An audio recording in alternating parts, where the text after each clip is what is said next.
Hello and welcome to round two of the Zwift Grand Prix, Zwift's invitational elite race series, where some of the best races on Zwift showcase the best racing and strategy seen in virtual cycling. Today, we head to Watopia and we take on the mighty Alpe Du Zwift, the road to the sky in a mountains points race.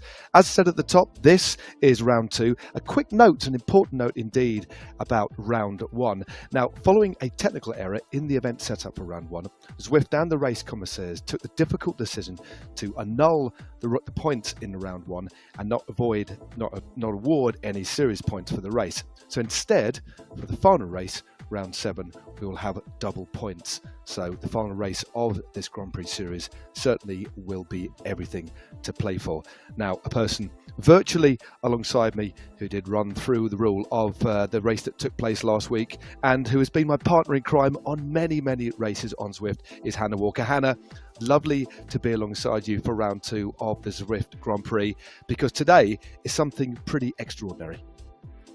Great to have you back, Matt. Welcome to round 2 of the Zwift Grand Prix. This is going to be exceptional because it's not very often that we see a mountain race. This is a pure one for the climbers, but with a twist, with those added intermediate points that they'll be able to pick up, the 3 of those coming at 6.6 kilometers, 9.1 kilometers, and 15.2 kilometers into the race.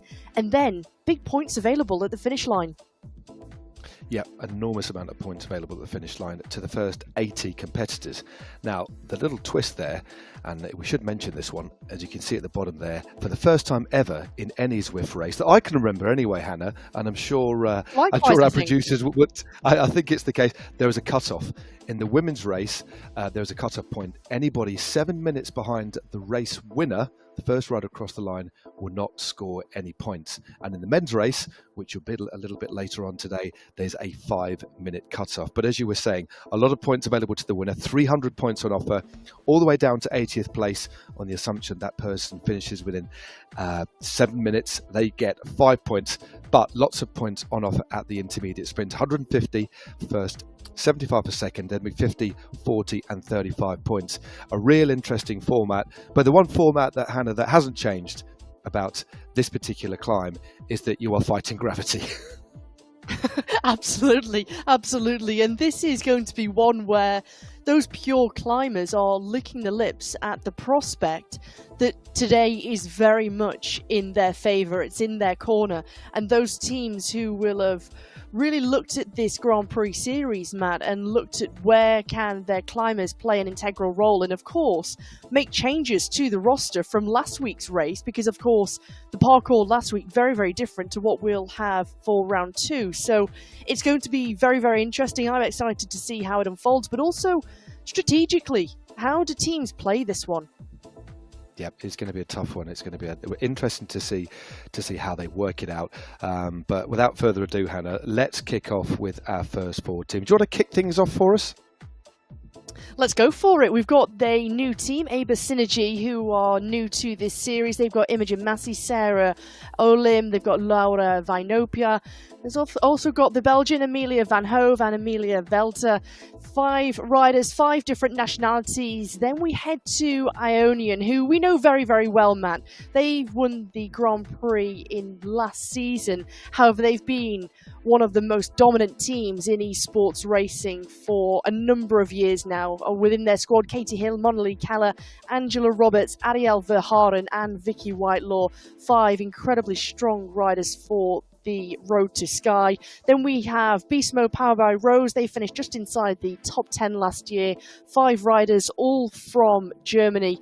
They're led by the sports director, Seb Wolf. Then we move on to another new team, BL13, and I have to say, that jersey, and I don't know about you, but that is magnificent. Love the design of that. 5 riders, 5 different nationalities within their squad. They've got Megan Anderson, Louise Gamst, a great climber, Iris Hangyosten, Laura Meyer, and Kate Turdin.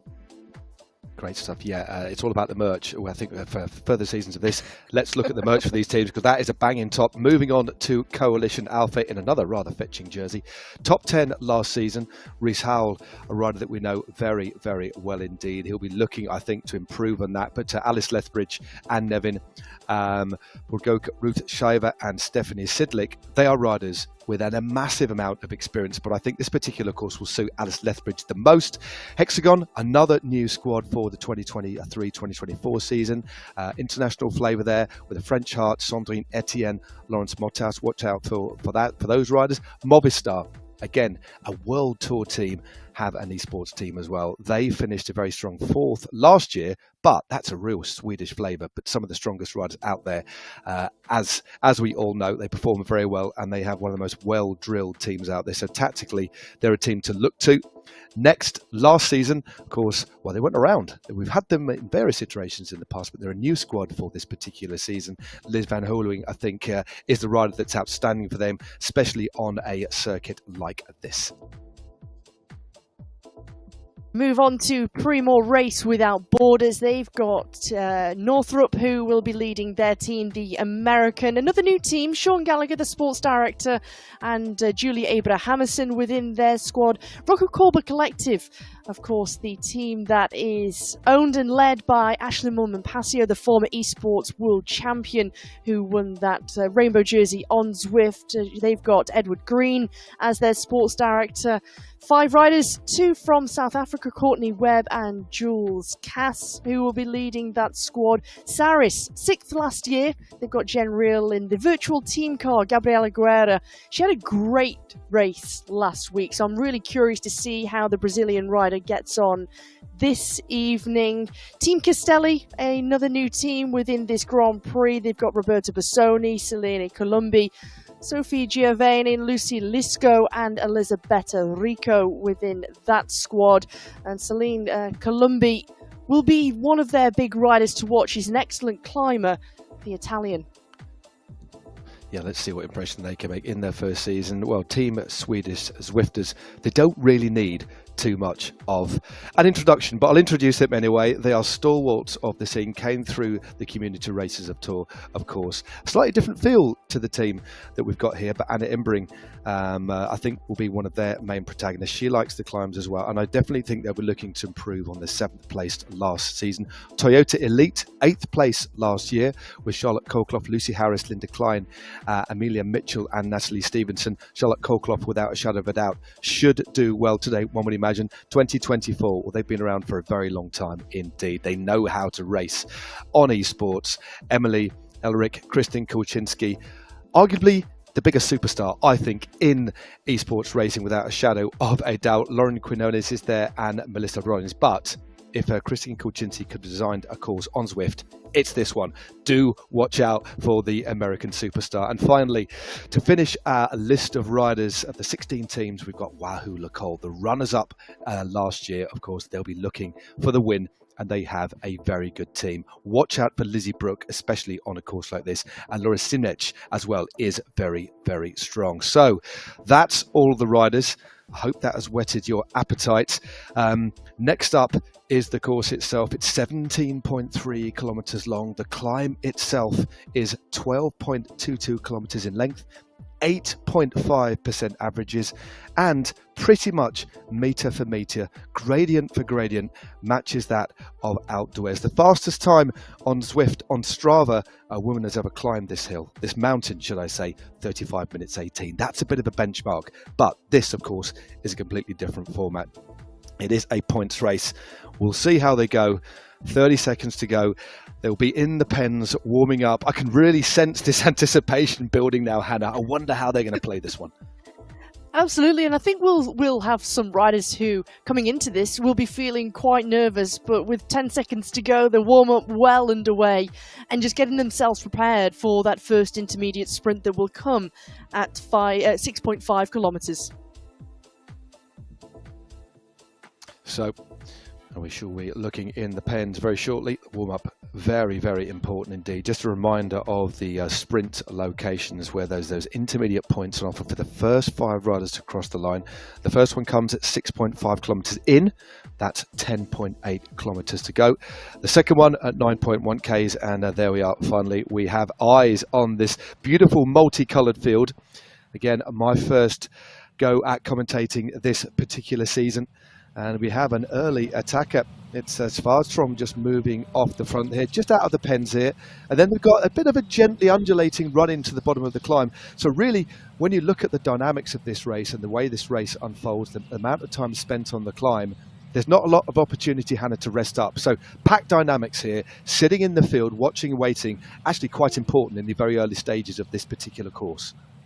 It's very, very important, Matt, and I think having that patience to not want to use too much too soon and trying to hold something back. And as I said before, the climbers will be licking their lips at the prospect of being able to race such a pure out-and-out race for them, a Grand Prix for them. And I don't remember the last time that we had such a race where you have a mountain. I think probably Continental Qualifiers last year where it really suited those pure climbers. And so for those who know they can thrive in round 2 here at this Grand Prix, it's being able to hold something back, wait, and then unleash your power and I guess your winning way in which you can try and win tonight. I mean, all the teams, Matt, will have come into this with a strategy of how they want to try and come out on top, but putting that into practice on such a demanding mountain is another thing. That certainly is, especially with the amount of points on offer. Remember, this is a points race. That, of course, there's the prestige of winning the round outright, but this is about finding out who the best team on Zwift is. It is the Zwift Grand Prix. So, and there could be riders that within the team that might not have a plan to go the full distance in terms of getting the win, but they might try and score some points early on. That is what we're seeing happens now. Saris Snowpins have actually sent 2 riders up the road. This is interesting. Nyquist and Rawlinson have gone up the road. They've got a couple of seconds lead early on, and we were talking about tactics, and this is an interesting one because the first sprint location comes after only 6.5 Ks, and these riders relaying really well, and a team as well drilled as Saris Snowpins, a team that in various iterations have been around for a while. This is clearly a preordained plan. This is what they aim to do early on. A little bit audacious, but the bunch are wise. They're not going to let these riders go clear, especially with those points on offer. But an interesting taster, an interesting forerunner, Hannah, of what perhaps going to come. It certainly is, and I think for teams, you've got 5 riders per roster, and if you decide pre-race that, well, we want to try and use up 1 or 2 of our riders early to try and get some big points on the board at the intermediate sprint, and that is their sole job. You know that you've got 6.5 kilometers of racing to get to that first intermediate sprint, try and pick up the 150 points, and you know you've elevated yourself right up there in the mix, and you're putting a lot of pressure onto the other teams, as we see Alex Rawlinson in picture-in-picture. There she is, boat by her side. Yeah, never seen that before. Sailing along. Sorry, cut across. She is sailing along on the lower slopes. Well, not quite the lower slopes yet. On the roads leading in to the Alpe Du Zwift. I've commentated, as you have, on many races on Zwift. We've seen many pain caves. We've seen people's lavatories. We've seen people's kitchens. I've never seen a speedboat. That is one definitely for social media. I hope our team can clip that one on and get that one out there. But great to see where these people are riding. It is absolutely fantastic, bringing together riders from all over the world in some quite interesting locations. But after that little attack from those 2 riders from Saris Snowpins, it's all back together. We saw Christian Kulczynski earlier on, an indication of the stats she was putting out, just floating at around 200 watts, saving that energy for the climb here. But that was quite an interesting little move. But teams, as we were starting to allude to, Hannah, teams will have had plans. There will be riders instructed to go early on.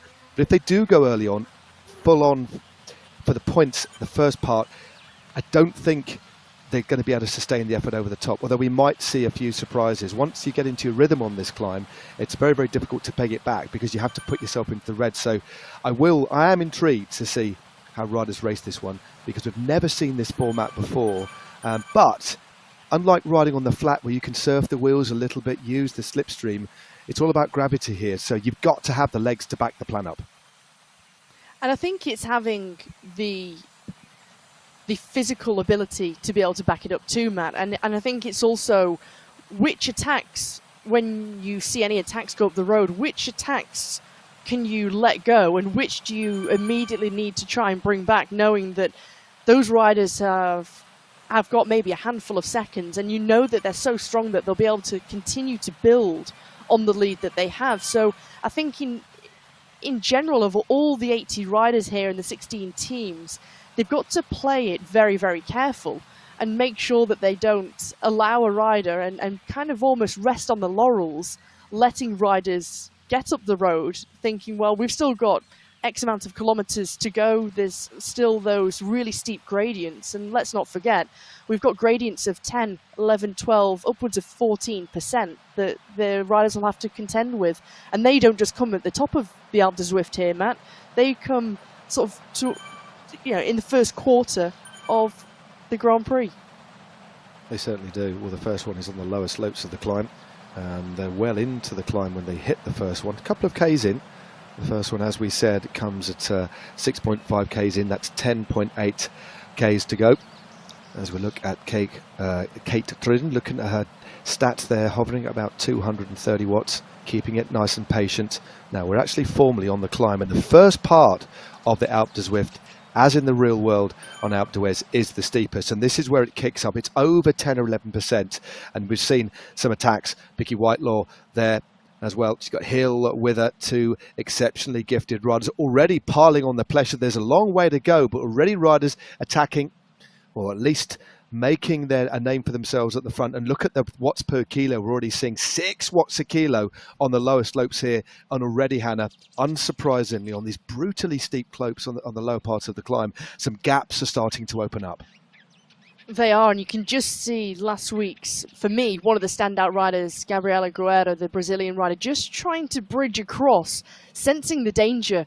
The fact that Ionian are applying the pressure at the front. There's Lizzie Brooke to the English woman from Wahoo Lacole, who's moving up. Likewise with Coalition, with a couple of riders up towards the front. But this is a move that's starting to do some damage, and we're starting to see some big gaps. And already we're seeing riders who are dropped that could be quite a surprise. You find yourself in this position now, Matt, and it's incredibly difficult to try and bring yourself back up there. Sudstrom, the Swedish rider from Movistar, who's just sitting comfortably in the wheels at the moment. There's Cendrine Etienne, who finished just off the podium in the Esports World Championships earlier on this year, the French woman. Brooke, as you say, is there as well.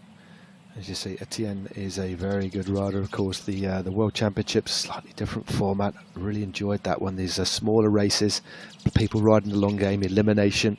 But this is all about your ability to climb and your ability to suffer. Look at the numbers here from Gabriela Guerra, 328 watts. She's just hovering just under 6 watts a kilo. 11.8 Ks to go. We've got 1 kilometre till the first intermediate sprint, where there'll be 150 points on offer. Now, this is where a few riders are going to have to, if they want to finish within 7 minutes. I mean, all of the riders in this invite-only Grand Prix series are classy bike riders. We have to remember that. And then on top of that, all of the teams would have picked riders that this course would have suited. So I'm not saying everybody's a pure climber, but of all the riders we've got here, teams need to field riders that can actually get up this climb pretty effectively. They would have ridden it on multiple occasions. We have had races up here in the past, never in this points race format. So riders would just be making sure they can at least score points. And that's a very, very important thing today, is to try and finish inside the time limit. I'm talking about riders a bit further down. But they should do that. 7 minutes is a reasonable amount of time to finish within. It is, but just from that camera angle, still with 700 meters to go until we get to the first intermediate sprint, the gaps that are starting to open up. And when you look down, 20th place currently, the Australian rider Field from Movistar E-Team, already at 15 seconds of a deficit to this group. And this is a very select group that's going clear. You mentioned Charlotte Colclough, one to watch out for. And she got herself right into the slipstream, into that little move. Just been tailed off ever so slightly. She's trailing at 5 seconds, but attempting to claw her way back on. No, she's a rider that knows how to ride at a tempo, and also you can ride this Alpe. You can ride it almost like a negative split, not panic, pick up a little bit later on. Some riders like to ride hard early on and then settle and essentially hold on. And interestingly, looking back a couple of years ago when we were commentating together, Hannah, on the first ever Zwift, well, the Tour de France on Zwift, before we of course saw the women's race. Some of the riders put out their best ever power numbers on this climb, including a rider that's now retired, Rowan Dennis. His best ever 20-minute power was on this very circuit indeed. But Holcroft has now gone off the front here. Just going through these tunnels, she's opened up a little bit of a lead. Got 1.1 seconds on fellow countrywomen riding for a different team, the Wahoo Lacole. So Holcroft has got a lead of a second. Then it's Baharan, the American from Ionian. Soderstrom next. And meanwhile, Kristin Kulczynski is, that was the sprint. I think that was the sprint they've just gone through. But there it was indeed. So I'd missed that one out. I was so focused on seeing who was up there. There as the points, Holcroft from Baharan, Brooke, Soderstrom, and in fifth place there, Paul from Coalition Alpha. So there are the points scored. And remember, very generous points allocation at these intermediate splits indeed. So a little selection has been formed here, but you do wonder what other riders are going to try and get across this gap. But already a pretty decent selection we've seen here. If you see the difference now, Matt, of Holdcroft, she's gone for those points. She's scored for Next Esports Power by Insured. She's got the 150 points in the bag for her squad. And now, although the other riders who had scored, they were able to sustain that effort. But for Next Esports Powered by Insured, they knew, let's try and go for the big points at that first intermediate. Let's have an all-in effort. If you don't make it within the 7-minute time cut to get points at the finish line, that's okay. The big aim here is to get 150 points. And there is big gaps, 150 points, 75, 50, 40, and 35 points for the fifth rider. Coalition Alpha taking the fifth place there with the 35 points. Yep. As you say, if you do take 2 of these bonuses, and you win 2 of those, that's the equivalent of winning the race in terms of points scored. So massively important that you invest. And you could argue that some teams could go for an unorthodox tactic, and that is to go all in for half of the race, for example, and take 2 bonuses, which is the equivalent of the win. So the more you look at, obviously you need good legs to deliver this, but the more you look at the maths and the points on offer, remember, it's the team that accumulates the most points that wins. It's pretty simple, but it is all about the maths and really thinking outside the box. Although it's Hill now from Ionian who's leads, just on her wheel, who was about 5 or 6 seconds behind that intermediate sprint and has now pulled into second position. Briefly led is Kristin Kulczynski. Has to be one of the out-and-out favourites, but Sandra Etienne is there as well from Hexagon in third place from France, and already some big gaps opening up. I can tell you, Hannah, that the top 20 now are separated by just under 40 seconds, still with over 10 kilometres to go. Wow, we're starting to see those big gaps open up, and for the riders who are further down, Matt, than the top 20, what are the gaps opening up? Can they try and finish within that 7-minute time gap? And can they hold and sustain the power and get themselves into a nice rhythm at this point? Try and recover as much as possible, but try and get themselves into a position where perhaps they find themselves in a nice group to almost act as a little bit of a, I'd say, teamwork. Two riders from 2 different teams, but you've almost got this unity to get up the Alpe Du Zwift here. Well, Etienne on the front, setting that rhythm. Hill there as well. So good riding here. Hill just moving up onto the shoulder of Kristin Kulczynski. Now you can just see that's, on the one hand, seeing 17 bends to go is absolutely fine, but really it's also quite demoralising. I guess it just depends on how good your legs are, doesn't it? I wouldn't really want to see until it's only 3 or 4 to go. But if any of you out there watching, thank you so much for joining me and Hannah watching round 2 of the Zwift Grand Prix from wherever you are in the world. If you have ridden up Alpe d'Huez, you will know that it's quite amazingly rendered here on Zwift. The gradient is pretty much bang on, and it is corner by corner. And it is only a pure coincidence as we see Etienne just moving clear now on the front. It's not by coincidence. Well, it is a coincidence, should I say, that we had the route announcement of the Tour de France Femmes avec Zwift, and the final stage is up the Alpe d'Huez.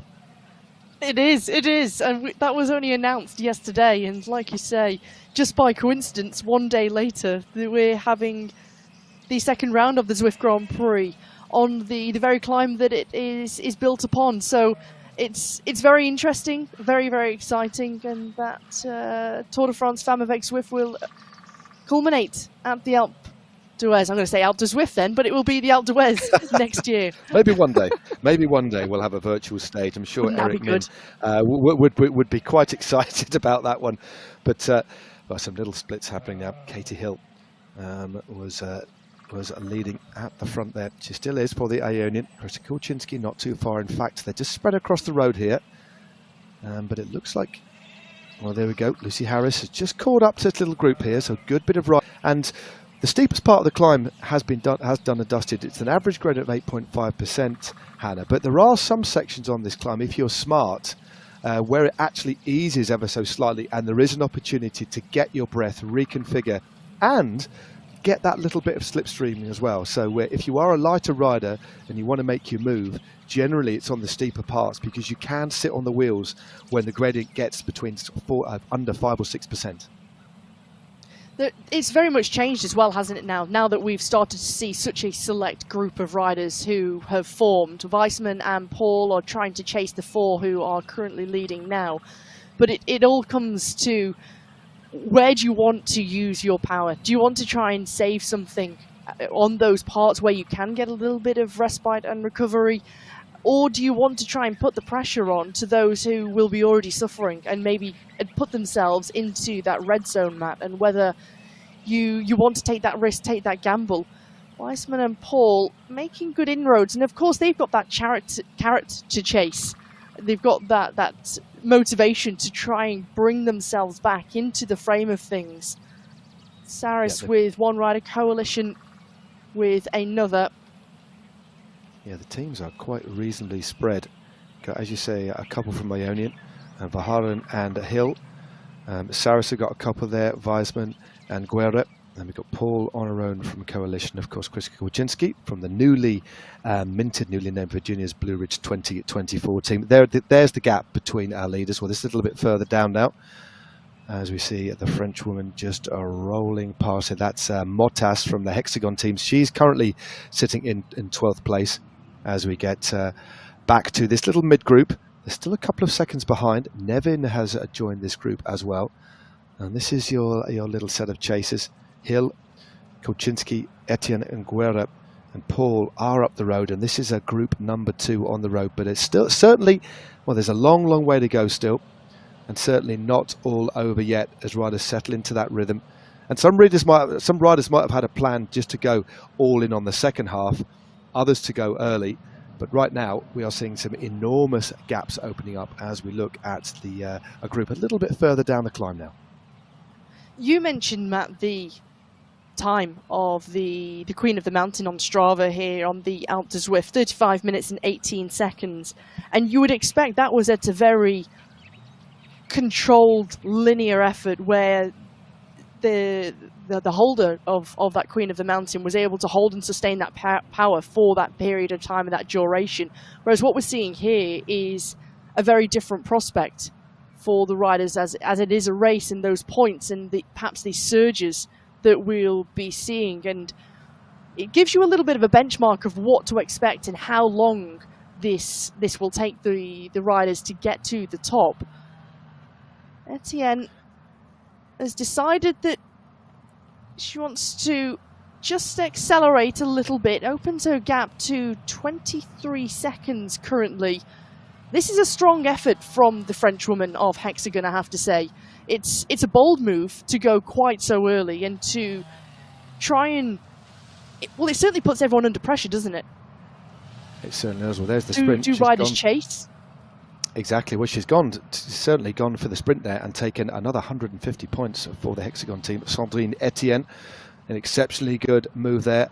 Apologies for the lack of data on the top left of the screen. We're having a little bit of a problem with our counter, so we'll get that back on as soon as we can. But second place, it looks like Harris took second there, Hill in third, Guerra in fourth place, and Christian Kulczynski taking the final set of points there. 35 points for fifth place.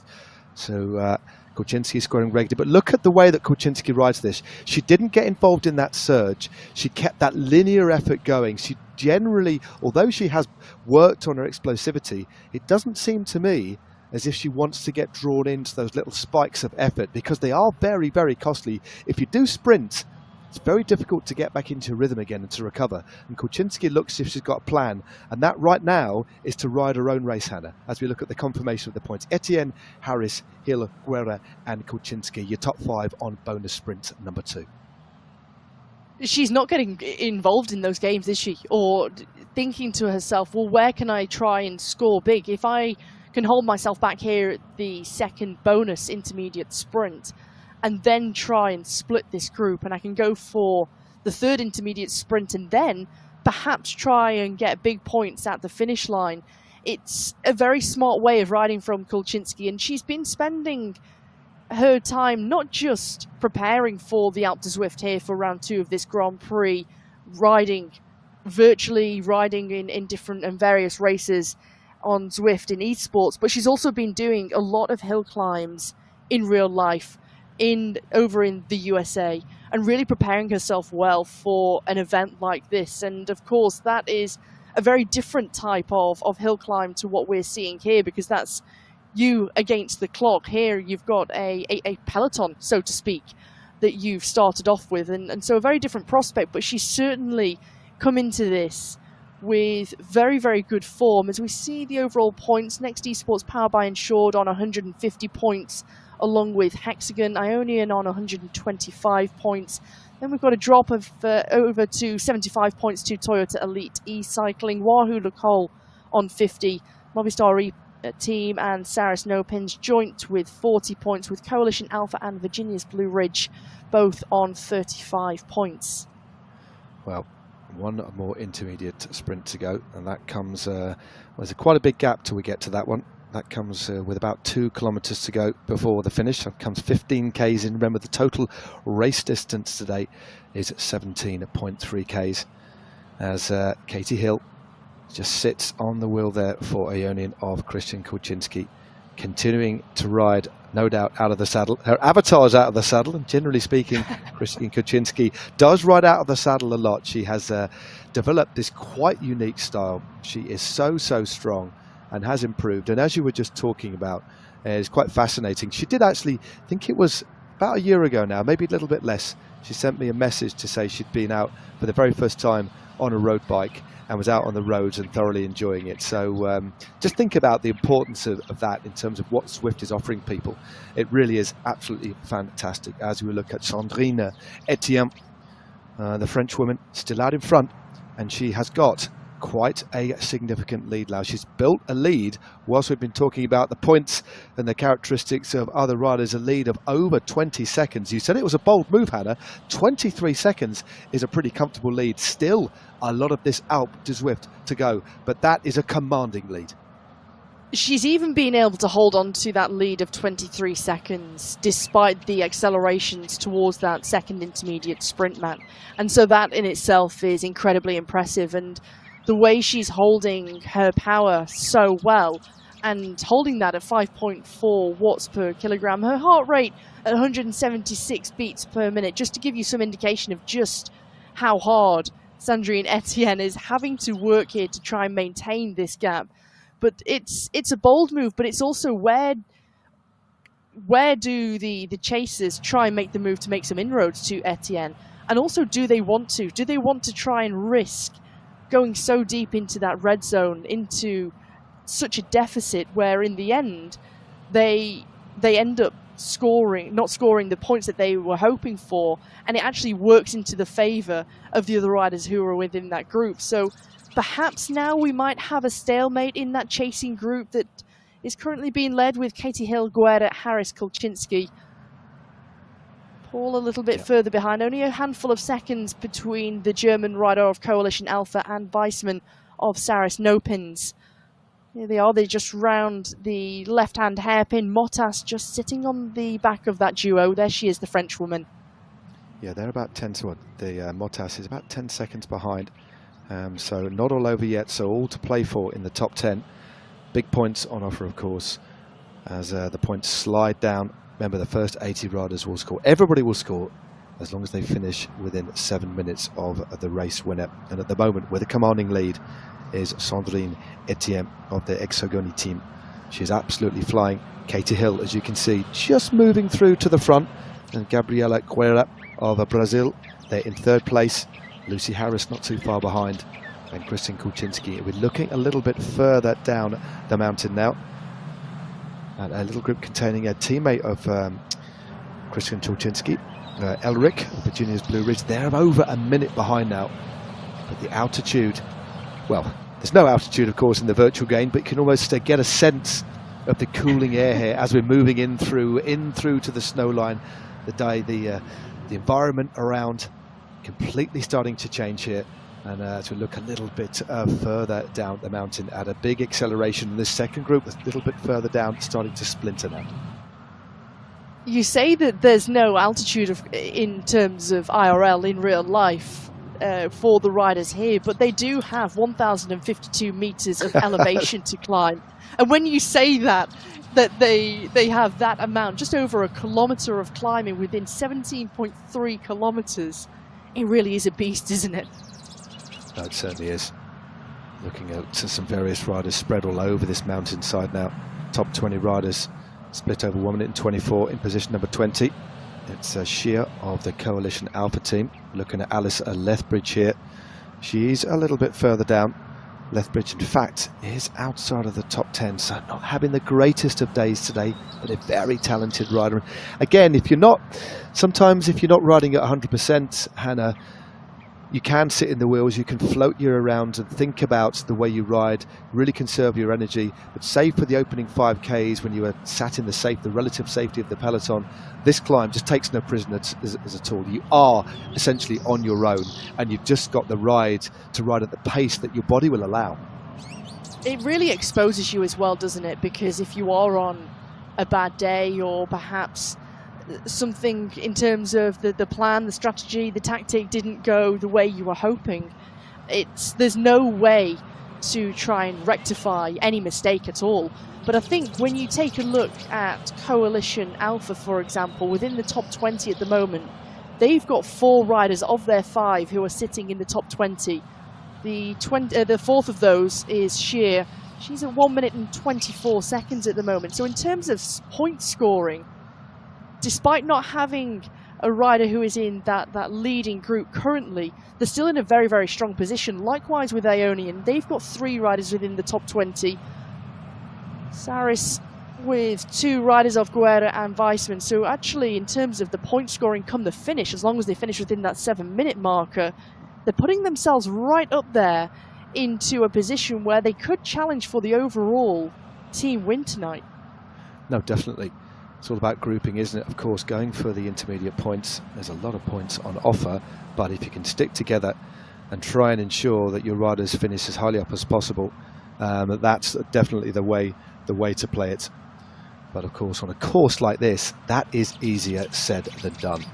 We more see that sort of tactic employed on the flatter circuits, keeping riders in little groups, consistently scoring points. But these are the group of riders who are just out in front. Hill looking good. Lucy Harris not too far away. Gabriela Guerra also there too.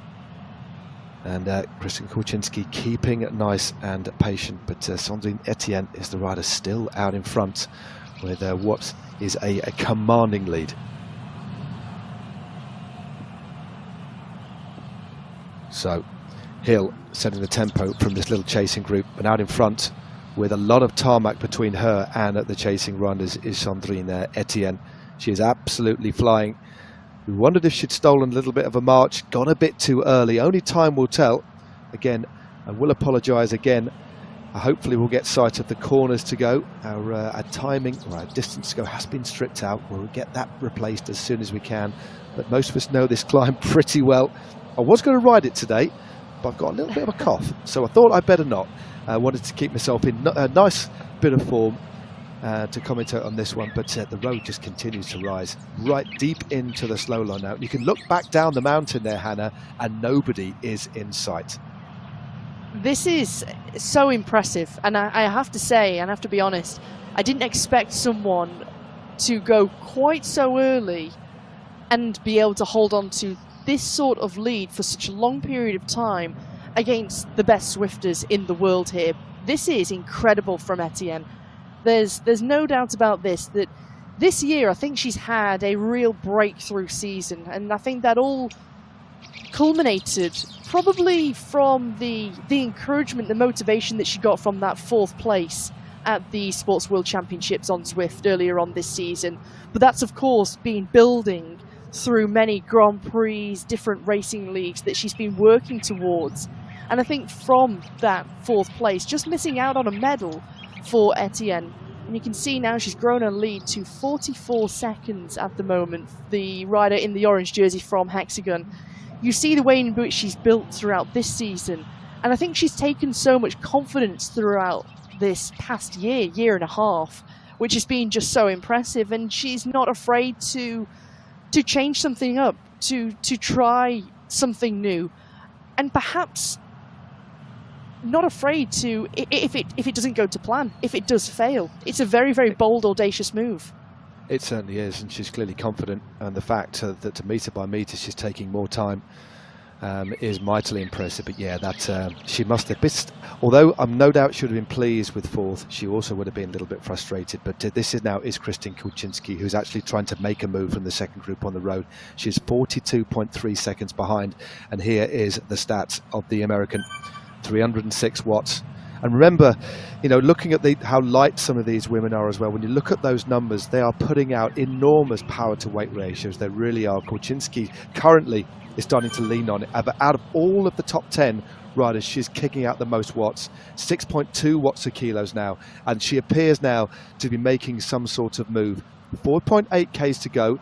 And you might think with a rider on the flat with a 40-second lead, that's going to be hard to close. But of course, we're going to be on the mountain for a good few minutes yet. It's not going to be 6 minutes like on the flat. This is the best part of 10 or 15 minutes of racing still to go, because the climb is so brutal. And as you can see, there's a bit of a wind blowing today. It's blowing the snow across the road out onto the plains below here in the Alps. Kulczynski trying to make a move, and the gap is starting to come down now. This isn't over yet. Sandrine Etienne is riding well, but Kulczynski has slashed the gap down to 36 seconds now, Hannah. 10 seconds within the last 300 metres that Kulczynski has been able to close to Etienne. That's, again, impressive in itself. And Kristin Kulczynski, she's not just trying to bring back Etienne here, but also Breakaway and Hill. Every single time that Kulczynski has tried to make a move, Gabriela Guerra has been straight on to Kulczynski, the American. She's immediately wanted to try and match her power for power, pedal stroke for pedal stroke, because she knows she's such a danger, and especially when we get to those steeper gradients. But also Hill, the only other rider who's been able to follow Guerra and Kulczynski. At this point, we've got 3 exceptional climbers, and not too far back, we've got Harris, who's only at 41 seconds, a couple of seconds behind this trio here. But it's where can Etienne try and hold on, and she's gained another couple of seconds, but that's just purely down to the fact that these 3 riders here have just nullified each other. They're almost looking at each other virtually, waiting for the next big attack to come. That's great to get these picture-in-picture. Gabriela Guerra riding for Brazil, of course, for the Saris no-pins team. Just drops behind, or drops level, should I say, with Kristin Kulczynski. There's a big effort there. There was definitely a spiking power. Kulczynski just dropping back a little bit. The gap has floated out now, and that suggests that our rider out in front on her own, Sandrine Etienne, is riding at a linear pace. But look at this, another group has caught up now.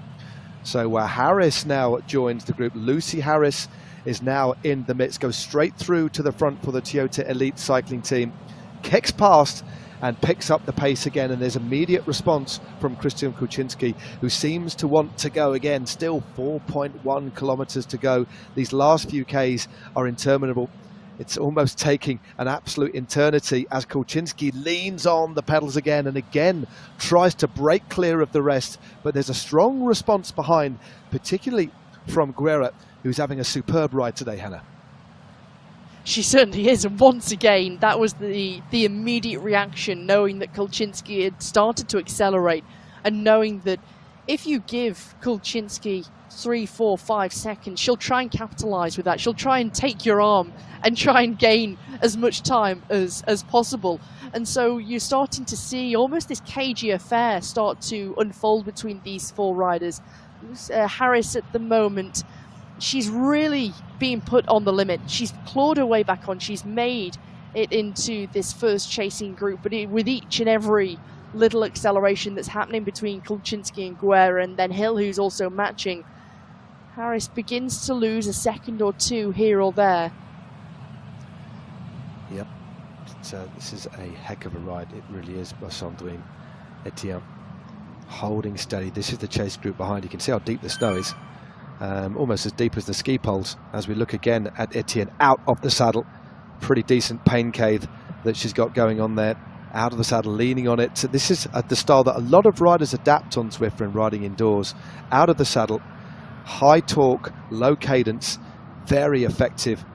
Putting out well over 200 watts here, 61 RPM. That is a pretty low cadence, but mechanically it can be very efficient, especially if you're trained to do it specifically. We know how adaptive, the human body is.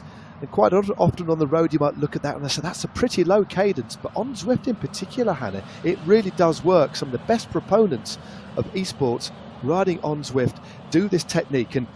And Sandrine Etienne is still out of the saddle there. She's got her coach just on her right shoulder, encouraging her, and she still has a considerable lead. 3.5 Ks to go. We've got about 1.5 K to the next intermediate sprint point. So she is hoovering up her points for the team. She certainly is, and even since we've been watching her picture in picture and being so fortunate enough to see her in real life in the pain cave, Sandrine Etienne, and then see her virtually, you can see the rhythm in which she's in as well. It's that kicking over the pedals, kicking over the gear into a rhythm that she's no doubt been in for the last 10-15 minutes. And you can see just how strong she looks in terms of her physical attributes here. Very, very strong upper body. She's got herself right into a very focused, in the zone, her against the Alpe Du Zwift, not really thinking about what everybody else is doing, and still holding 46 seconds behind, despite accelerations that have been coming from Kulczynski and Guerra. This is just, it's mightily impressive. I'm blown away. Yeah, it is impressive here. I know one of the biggest proponents outdoors of riding out the saddle was the great Alberto Contador, a man that we both worked with. We used to spend 20 minutes out the saddle. He trained himself to do it, and now we're seeing that in the virtual world deployed to quite devastating effect. We've had Sandrine Etienne picture in picture for quite a while now. We've gone back and two on several occasions, and she is still riding out of the saddle. It actually, you do end up spending that a little bit more energy because you're recruiting your lower back, your shoulders, and your arms as well. But I tell you what, she is doing brilliantly here. Can she start to believe she's going to stay away? Still 2.9 Ks to go, about 700 or 800 meters to the next intermediate sprint point. But unless something catastrophic happens, unless somebody else can do something special from behind, it looks like the French woman from the Hexagon team is going to take a very big win and certainly help up a team as well towards a very high score, because she's taken all of the sprint points as well. And then there's another one in just a few hundred meters time, and she has a 51-second lead. And look at this, she's got reinforcements from behind, because Motas, her French teammate, has made her way back into this group. And this could be putting Hexagon into a formidable place right now if she can try and add some points at this third and final intermediate sprint, and then of course score highly at the finish. This is very, very impressive from Hexagon in the orange and black jerseys, because Motas has been keeping herself in a nice rhythm, and just for anybody who's watching at home and tuning in, or perhaps tuning in for the first time, go away, get on your bike and try and ride out of the saddle for 2, 3, 4 minutes and just see how difficult and how hard that is, and how hard it is for your upper body, you know, your arms, your forearms, your back, and how much stress and strain that puts on. And that'll give you some idea as to how strong physically that Etienne is. Yep, it's more like, I tell you what, I've tried it a few times, it's more like cross-training than cycling. I tell you what, it's a proper all-in effort for the entire body. But I tell you what, she's ripping this field apart. She's ripping herself apart in the process. And again, she's continuing to ride metre by metre, corner by corner. With each metre of elevation that she gains, she is building on the lead. 56 seconds to the second rider on the road, Katie Hill from the Ionian cycling team. Gabriela Guerra in third on the road for Sarans Nopes pins at 57 seconds. Motas, her teammate, hovering behind. It looks like Hexagon are going to score a lot of points today. It won't be very long before our leader, Sandrine Etienne, moves through that next intermediate sprint and bags another 150 points for her team. That's certainly going to happen. The big question is, can she hold on? Has anybody got anything left? But with the lead now approaching 1 minute, it looks as if she's going to pull off a spectacular victory. 150 points into the pocket, that's all confirmed. From behind, Kulczynski wanting to go and stretch things out a little bit earlier as she heads towards that intermediate sprint, but Hill of Ionian isn't having any of this. Look at the acceleration from the British woman there. Yep, Katie Hill looks like she's going to take this one. She's opened up quite a few metres on the riders in the group just behind. Guerra looks like she might be taking third there in the white and pink of the Saras No-Pins team, but a good move by Katie Hill here. A big acceleration, and that acceleration, unsurprisingly, as Hill takes second, Guerra takes third. Kulczynski might have just got fourth place there. We'll wait for confirmation, but that big acceleration by Hill has taken a few seconds back, so the lead of Sandrine Etienne is now 43 seconds. But again, because of that effort by Katie Hill, you do wonder whether she can sustain that in the final 2 kilometres, because the lead is starting to eke out again now.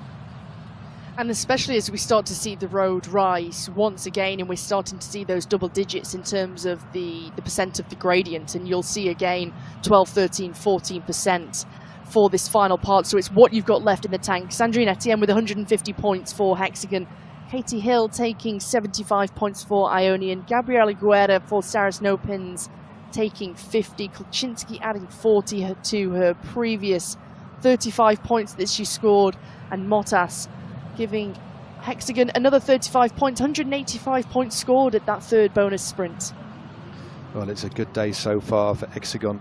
Okay, they've got the leader, Sandrine Etienne. It looks like she's going to romp away from this one. They've got Motas, Alliance Motas in that chasing group, but the total points so far, 335 points to Ionian's 200 points. What a team demonstration, a solo demonstration, but the fact Motas is mopping up behind as well is mightily impressive.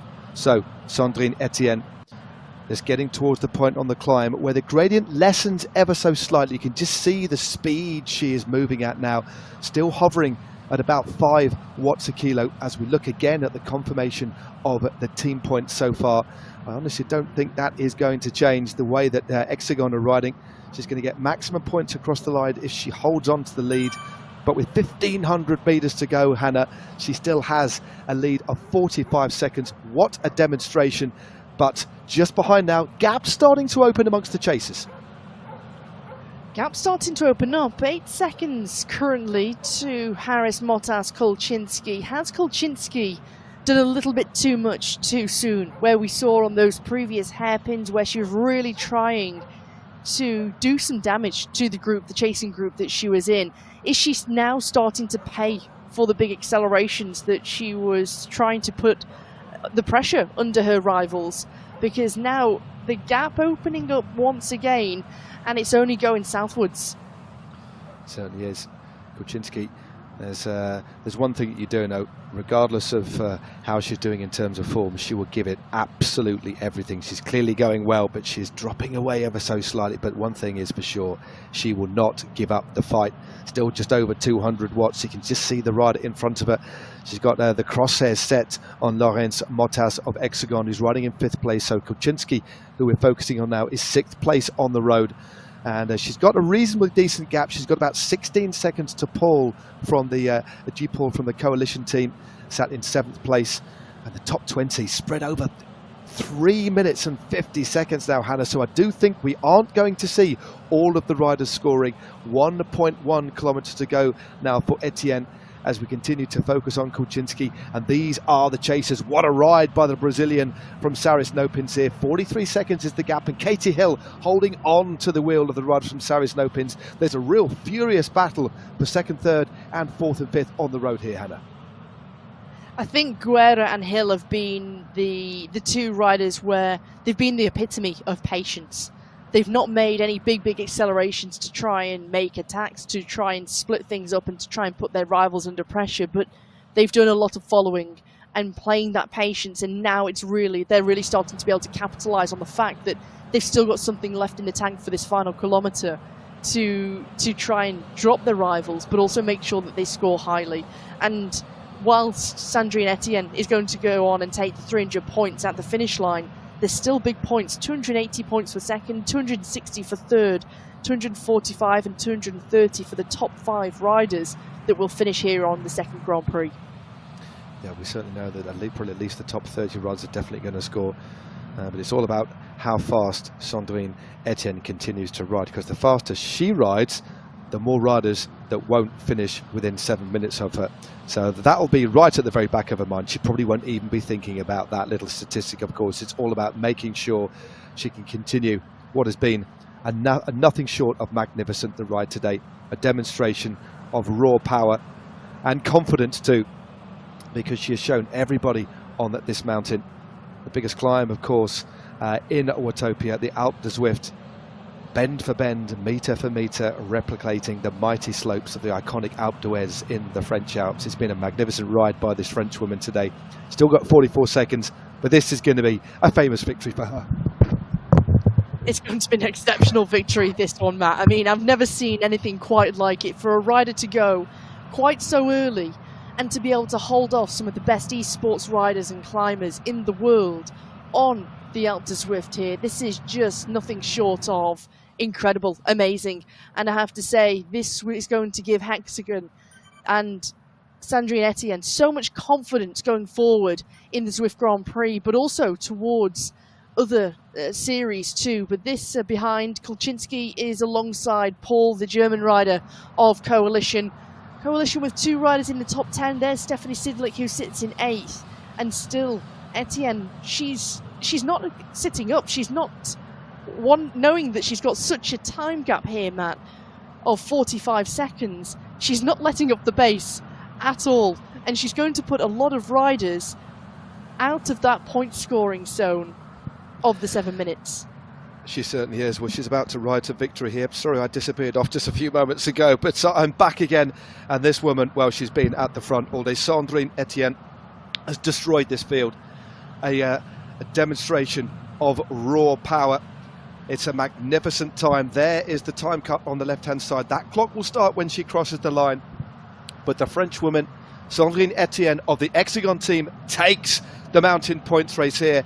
She wins the Zwift Grand Prix round 2 atop the Alpe Du Zwift. What an absolutely magnificent performance by the French woman. But the battle for 2nd place begins now between Gabriela Guerra of Saris Nopins and Katie Hill of Ionian. But just getting onto the wheels there is Lucy Harris as well. This is going to be a close one here, Hannah.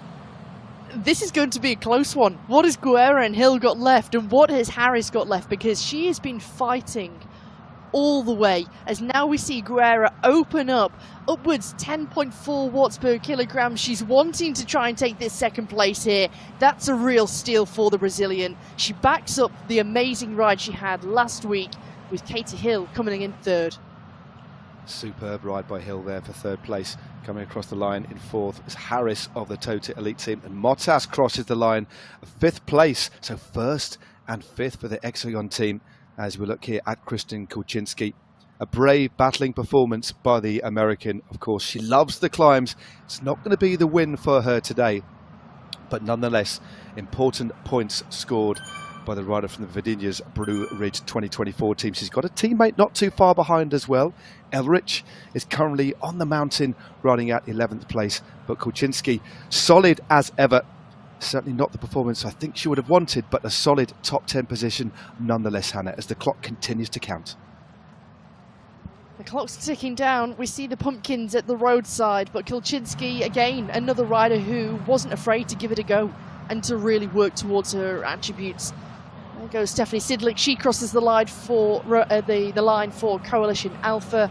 Here's McCarthy for Rock & Corba Cycling. This is a great ride for Rock & Corba Cycling. They're putting themselves right up there in the big points here at the finish line. Very, very impressive. Yeah, very impressive. We know that Ashley Morvan-Passy will be watching intently on the performance of her team today as we look a little bit further down the mountain. This is A. Nevin, the Norwegian from the Coalition Alpha team. Just in front of her is Rossoni of Team Castelli. And the Italian rider will be the first home for the new team, putting in a lot of power just over the top. Still 3 minutes down. As you can see, the top left, remember, the cutoff will stop when that reaches 0. Just shows how strong the ride is from Sandrine Etienne today. The top 20 at the moment spread over 4 minutes. So I'd estimate we might get about 50 or 60 riders within the time cut. As Haag now finishes. Good ride from her. She's got a great sprint on it as the first from Team Castelli powered by Elite comes home. Good solid top 15 performance by Busoni here, Hannah. A very good performance here from the Italian of Team Castelli powered by Elite. She's going to put a team right up there to score some points. Just outside rounding out the top 25. There's Nevin of Coalition Alpha. What have they got now? 16th place. The Busoni in 15th, Nevin in 16th. This Van Hooling a handful of seconds behind. A strong performance from the Norwegian as we see Hooling just out of the saddle for next power by Ensured. I have to say, she's a rider who's an all-rounder. She's a complete rider. She can climb, but she can also sprint, Liz Van Hooling. She's a great attribute, a great rider to have within your squad, and she'll be consistent throughout the whole Grand Prix series. She certainly will. Stevenson, the Scot from the Toyota Elite e-cycling team, crosses the line, absolutely exhausted. Holcroft now from next power by Ensured will be the next rider to cross the line. She'll just be inside the top 20, coming home at the top of the Alpe Du Zwift in 19th position. Next on the road for Team Swedish Zwifters will be Nordin, so a solid ride from her. I do think she's actually the first home from Team Swedish Zwifters. As we look at Proust, another high score for the squad Hexagoni, so they've had a good day today. The French team, look, I don't want to do the points yet because I'm, well, notoriously bad at mathematics, so let's not even go there, Hannah. We'll get confirmation of the points shortly, but riders continue to come home. But let's make no bones about it. Hexagon have had a very good day today. They've had, I think, arguably one of the best evenings, the best rounds of any race that they have participated in since their inception. And it's been very, very impressive the way in which they've raced, the way they've come together as a collective. They came in very prepared for this mountain, and they weren't afraid to tackle it and take it on by the scruff and really go for this one and break it up. Indeed. It also has put a lot of pressure, I have to say, on the other riders, because with 1 minute and 51 seconds remaining, there must be a lot of riders who are starting to panic now. Will they get there in time? Will they be able to score the points? Yep, and I'm sure that would, although we talked about it, didn't we, in the back of the mind of Sandrine Etienne, I'd imagine we saw her being coached there, encouraged just to keep on going. The points are secure. Just keep the pressure on, because we've got 3 riders, or maybe even more, within the top 25, safely scoring points. But then why don't we shut the door behind? So that's an interesting tactic that you might not ordinarily think about. You think it's just something that happens. But if you are in control of the race, you can determine the amount of teams that score, which could have an effect, of course, what happens later in this series. 7 races long, remember. You'll see all of them, and there is the cutoff. So 1 minute left now as Soderstrom crosses the line. Riders continue to roll through. I think a lot of the men who'll be watching this one will be thinking, we've got a 5-minute cutoff here. I think there's going to be a lot of nervous riders in the men's pens watching the damage that the Alpe has done yet again.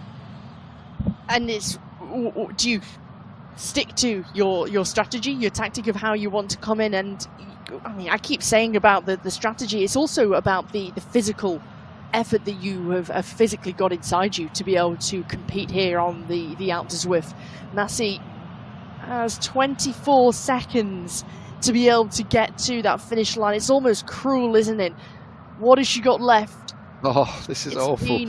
It could be heartbreak. 13 seconds, and you watch the time counter just tick down inside 10 seconds. I think it's going to be a cruel heartbreak for Massey and all of those behind: Giovanni, Rathwell, Embring, Leroux, Darnell and Cass. Well, there it is. There we have it. Done. Yep, she's not going to survive. Well, she will survive, of course, but not score any points today. So what a brutal race that was. A fascinating race and a dominant performance by Sandrine Etienne of the Hexagony team. Absolutely superb stuff. We'll get the official results to you as soon as we can, including the all-important team totals. Remember, I explained at the top of the program, no points from last week. So essentially, we're starting afresh in terms of the point score. Have Hexagony done enough to top the leaderboard after round 2? Now, it does look as if, before we move on to confirmation of the points, it might be, we just wandered off now. I'm looking at my picture-in-picture. Maybe have a bit of a chat with Nathan Guerra ahead of the men's race. But your takeaways from that one, I think they're pretty simple, Hammer, I'd imagine. Absolutely exceptional performance there from Sandrine Etienne. I mean, my takeaway is it's brutal. It doesn't allow any rider to sit in the wheels and have an easy ride to the top of the Alpe Du Zwift. That was a hard-fought win for Etienne, the Frenchwoman, but also behind in terms of the physical effort and the attributes that you have to have as a rider. It's unforgiving racing all the way to the top of the Alpe Du Zwift, but I think for those climbers and those who really thrive in the mountains, they've had their day to show what they're capable of and to really shine. Yep, and that's an all-important 7-minute cutoff is going to mean that a lot of teams aren't going to score as many points as they would have perhaps thought. Points distributed all the way from first place down to 80th, but from looking at what we saw, I do think only 41 riders are going to have scored points, so roughly half the field eliminated in terms of their ability to score points. But a fascinating race. It's always exciting, always brutally hard when we visit the Alpe Du Zwift. It's one of the reasons I generally only go up it once or twice a year on special occasions when I've got good form, Hannah. I don't know about yourself, but one man who does know the Alpe Du Zwift, as soon as we get confirmation of the points, we'll give them to you. We've got a fair bit of time in between this moment and the start of the men's race, so I think it might be a good idea to bring on our resident expert and a man who isn't just one of the best commentators on Zwift out there, he's also rather good at riding. And yeah, I'm just glad I'm not in the race when this man's around. But Nathan, okay, what can we expect based on what we've seen on the women's race from the men's race? We know how hard the Alpe Du Zwift is. We know quite often it's every man for themselves. But what are your big takeaways from what we've just seen? Well, what was really interesting was that the women's field blew up right from the get-go, and that I thought perhaps you'd have riders going for that first bonus points, those first sprint points, and then backing off. But that didn't happen. They went for that, and then they continued on, and nobody caught up. So that's going to be interesting. In the men's race, I'm wondering if we're going to have a similar situation, or you're going to have a little bit more of a team tactical situation where riders go full on orange numbers, a little bit more of a sprint. I mean, I think that's like a 3.5 minute effort, that first point. So, or maybe 4 or 5. And it's their VO2, but they know they're not a 40-minute climber. So they're just going to go nutso. And then those who are more going to go for a steady state, try to go for the win, perhaps be able to catch up and go for, the top and those other later sprint points. So that's the only difference I might be able to see, because that actually really surprised me a little bit up front that it blew up that much. So yeah, really interesting race to watch. And obviously I'm super, super proud of Gabriella. This one's been on the radar for a while, and we've been training for it and stuff. We'll see how it goes. You know, for me, though, personally, I'm kind of in hang-on mode. Like, I'm an okay climber. I'm not. Some of these guys, though, I'll be happy if I'm within the time cut, and we'll see how it goes. And that's a serious one, though, Nathan. When you look at how important the point scoring is, how generous it is, it also, a 5-minute cutoff. We know there are, based on what we see in the women's race, it's quite possible that we could see something similar. Around half the field, depending on how the racing is at the front, half the field with no points today. So it is going to be, for a lot of riders, literally not doing too much too early, just trying to stay within the limit to score as many points as they can. Yeah, you can go backwards real fast, right? I mean, if you try too hard to hang on where you just shouldn't be, and you got to know your limits. So I think a lot of people are coming in with that mindset. Know your limits, know what you need to do. And being within that time cut is such a huge advantage to your team if you're able to make that. I think that, a lot of people are going to be more so than watching that front group. They're going to be watching the clock and racing that clock to make sure that they're within those gaps that they need to have to the leader. So, and some teams, if they have a really good climber, their whole goal is to make it as fast as possible. Just break everybody and get as many as eliminated as possible. That could be another strategy, right? Like, I just want to take heads. I'm just boom, boom, boom, boom. I mean, if I were a really, really good climber, that would be huge motivation for me. Like, one, just knock them off the climb. Yep, get off the mountain, one after another. This is fun. It is great. Nathan, you mentioned there about how the women's field broke up so early on in the climb, and you'll be intrigued now to see what happens in the men's race. They'll get underway in just under 12 minutes' time. Do you think any teams will now be starting to adjust their strategy, having seen the women's race? Maybe. The thing is, there's I think there's a pretty big difference, though, between the men's and the women's field. And I think that we may have 10 or 15 more riders that can hang on for a little bit longer. So that's the reason why I think it might change up a little bit about the tactic. But watching that back, I think the time to go will be similar. So I think especially Hexagon, they have the same, they have the strongest riders, the climbers, most likely, both of them. Plantheru, I mean, he can just go. We've seen him do it before. And so I think they see what Sandrine did and go, let's do the exact same thing. We can go at do some sort of a counter around the same exact time. And from there, I think it's going to be people watching Hexagon with Plantheru and watching Marin, maybe a couple others. But I think there's a few riders that everyone are going to kind of mark and know that they're going to dictate the pace of this race. So I think it's going to be about watching how people dictate that race with, it's in the same thing in the World Tour. If Jonas goes, if Paggi goes, everybody else knows, okay, that's what we need to do something about. So I think everyone's going to be watching a few of those riders out here today. Well, Nathan, thank you very much indeed, mate. Thanks for being so generous with your time. Midway through your warm-up, I did notice you were slightly out of breath, so you're doing obviously doing a decent warm-up. Have a good one, mate. We wish you all the very best. I hope that your Italian is good on Discord with your teammates. Maybe you can give us a bit of Italian after the race. But, mate, have a good one. We now need to have a look at what the point score was for the women's race. Cheers, man. So, the points have been tallied up. Our engineers have had the abacus out, and this is the situation. Wow, look at this. First place, no real surprise there at all. I roughly worked it out, but it wasn't too hard, was it? Hexagoni have got, 1,052 points ahead of Ionian with 917. Coalition Alpha there in third with 780. Toyota, a good fourth place for them for 624. Virginia's Blue Ridge 2024, solid in fifth with 557. Then we have Saris No Pins with 525. Seventh place for Wahoo Lacole, 431. Next, Esports 8 with 420.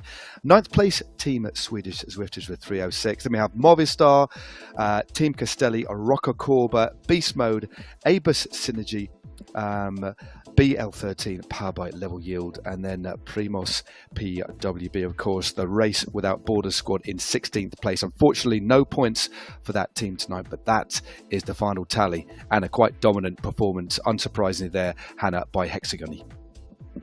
That was incredible. 1,052 points. Very, very dominant. And I tell you what, I bet they couldn't do that if they tried to match the amount of elevation climbed here on the Alpe Du Zwift of 1,052 meters, matching it with the amount of points they scored in round 2 of this Zwift Grand Prix on the mountain points race.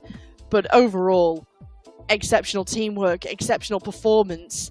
And I think they're going to carry a lot of confidence into the next rounds of this Grand Prix, having beaten one of the best teams in esports, Ionian, into second. Of course, Ionian, the champions last year, Hannah, you are right. Well, let's tell you, before we move on to look ahead to the men's race, let's just have a look at the moment that Sandrine Etienne made her move. And here it was. Hannah, talk us through this. This was the moment where we already had this select group that had formed with Hale, Kulczynski, Guerra and Etienne, and you can see just how steep the gradients are. We're now here at 9.8 kilometers to go. We're just heading into the village, into the hairpin, and carrying all that momentum and also putting in a big acceleration at that moment, and no one made any immediate reaction, whether that was because they didn't necessarily think that from such a long way out that the move would stay away, or indeed they just didn't quite simply have it in the legs to be able to react at that moment in time. But it was a slog to really start to try and gain a handful of seconds even. You can see just how long that had taken just to open up a 1-2 second advantage for Etienne. Indeed, well, a superb performance. As you said, Hannah, they're going to take a lot of confidence into round 3. But we've got 6.5 minutes till the men's race. We are, of course, in Watopia. We're looking at the various beautiful realms, roads within Watopia. And recently, we've had a brand new expansion that has been dropped. I've not been on it yet. And although I've got a bit of a cough, I really want to, I'm straining at the leash to drop into the Southern Coast expansion. Let's have a little sneak peek at the brand new expansion in Watopia, because it looks absolutely amazing.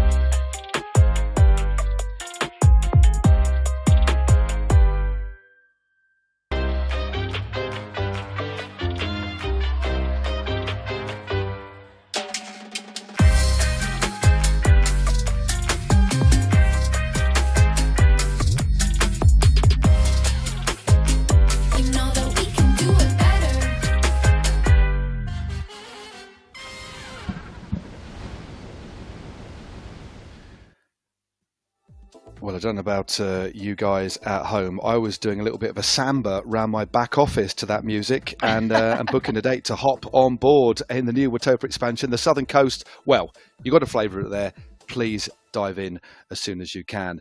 Right, next up, we've got 5 minutes to go. It is the men's race, exactly the same course that we saw in the women's. It is a mountain points race. It is the race to the sky up the 12.2 kilometre ascent of the Alpe Du Zwift. There it is.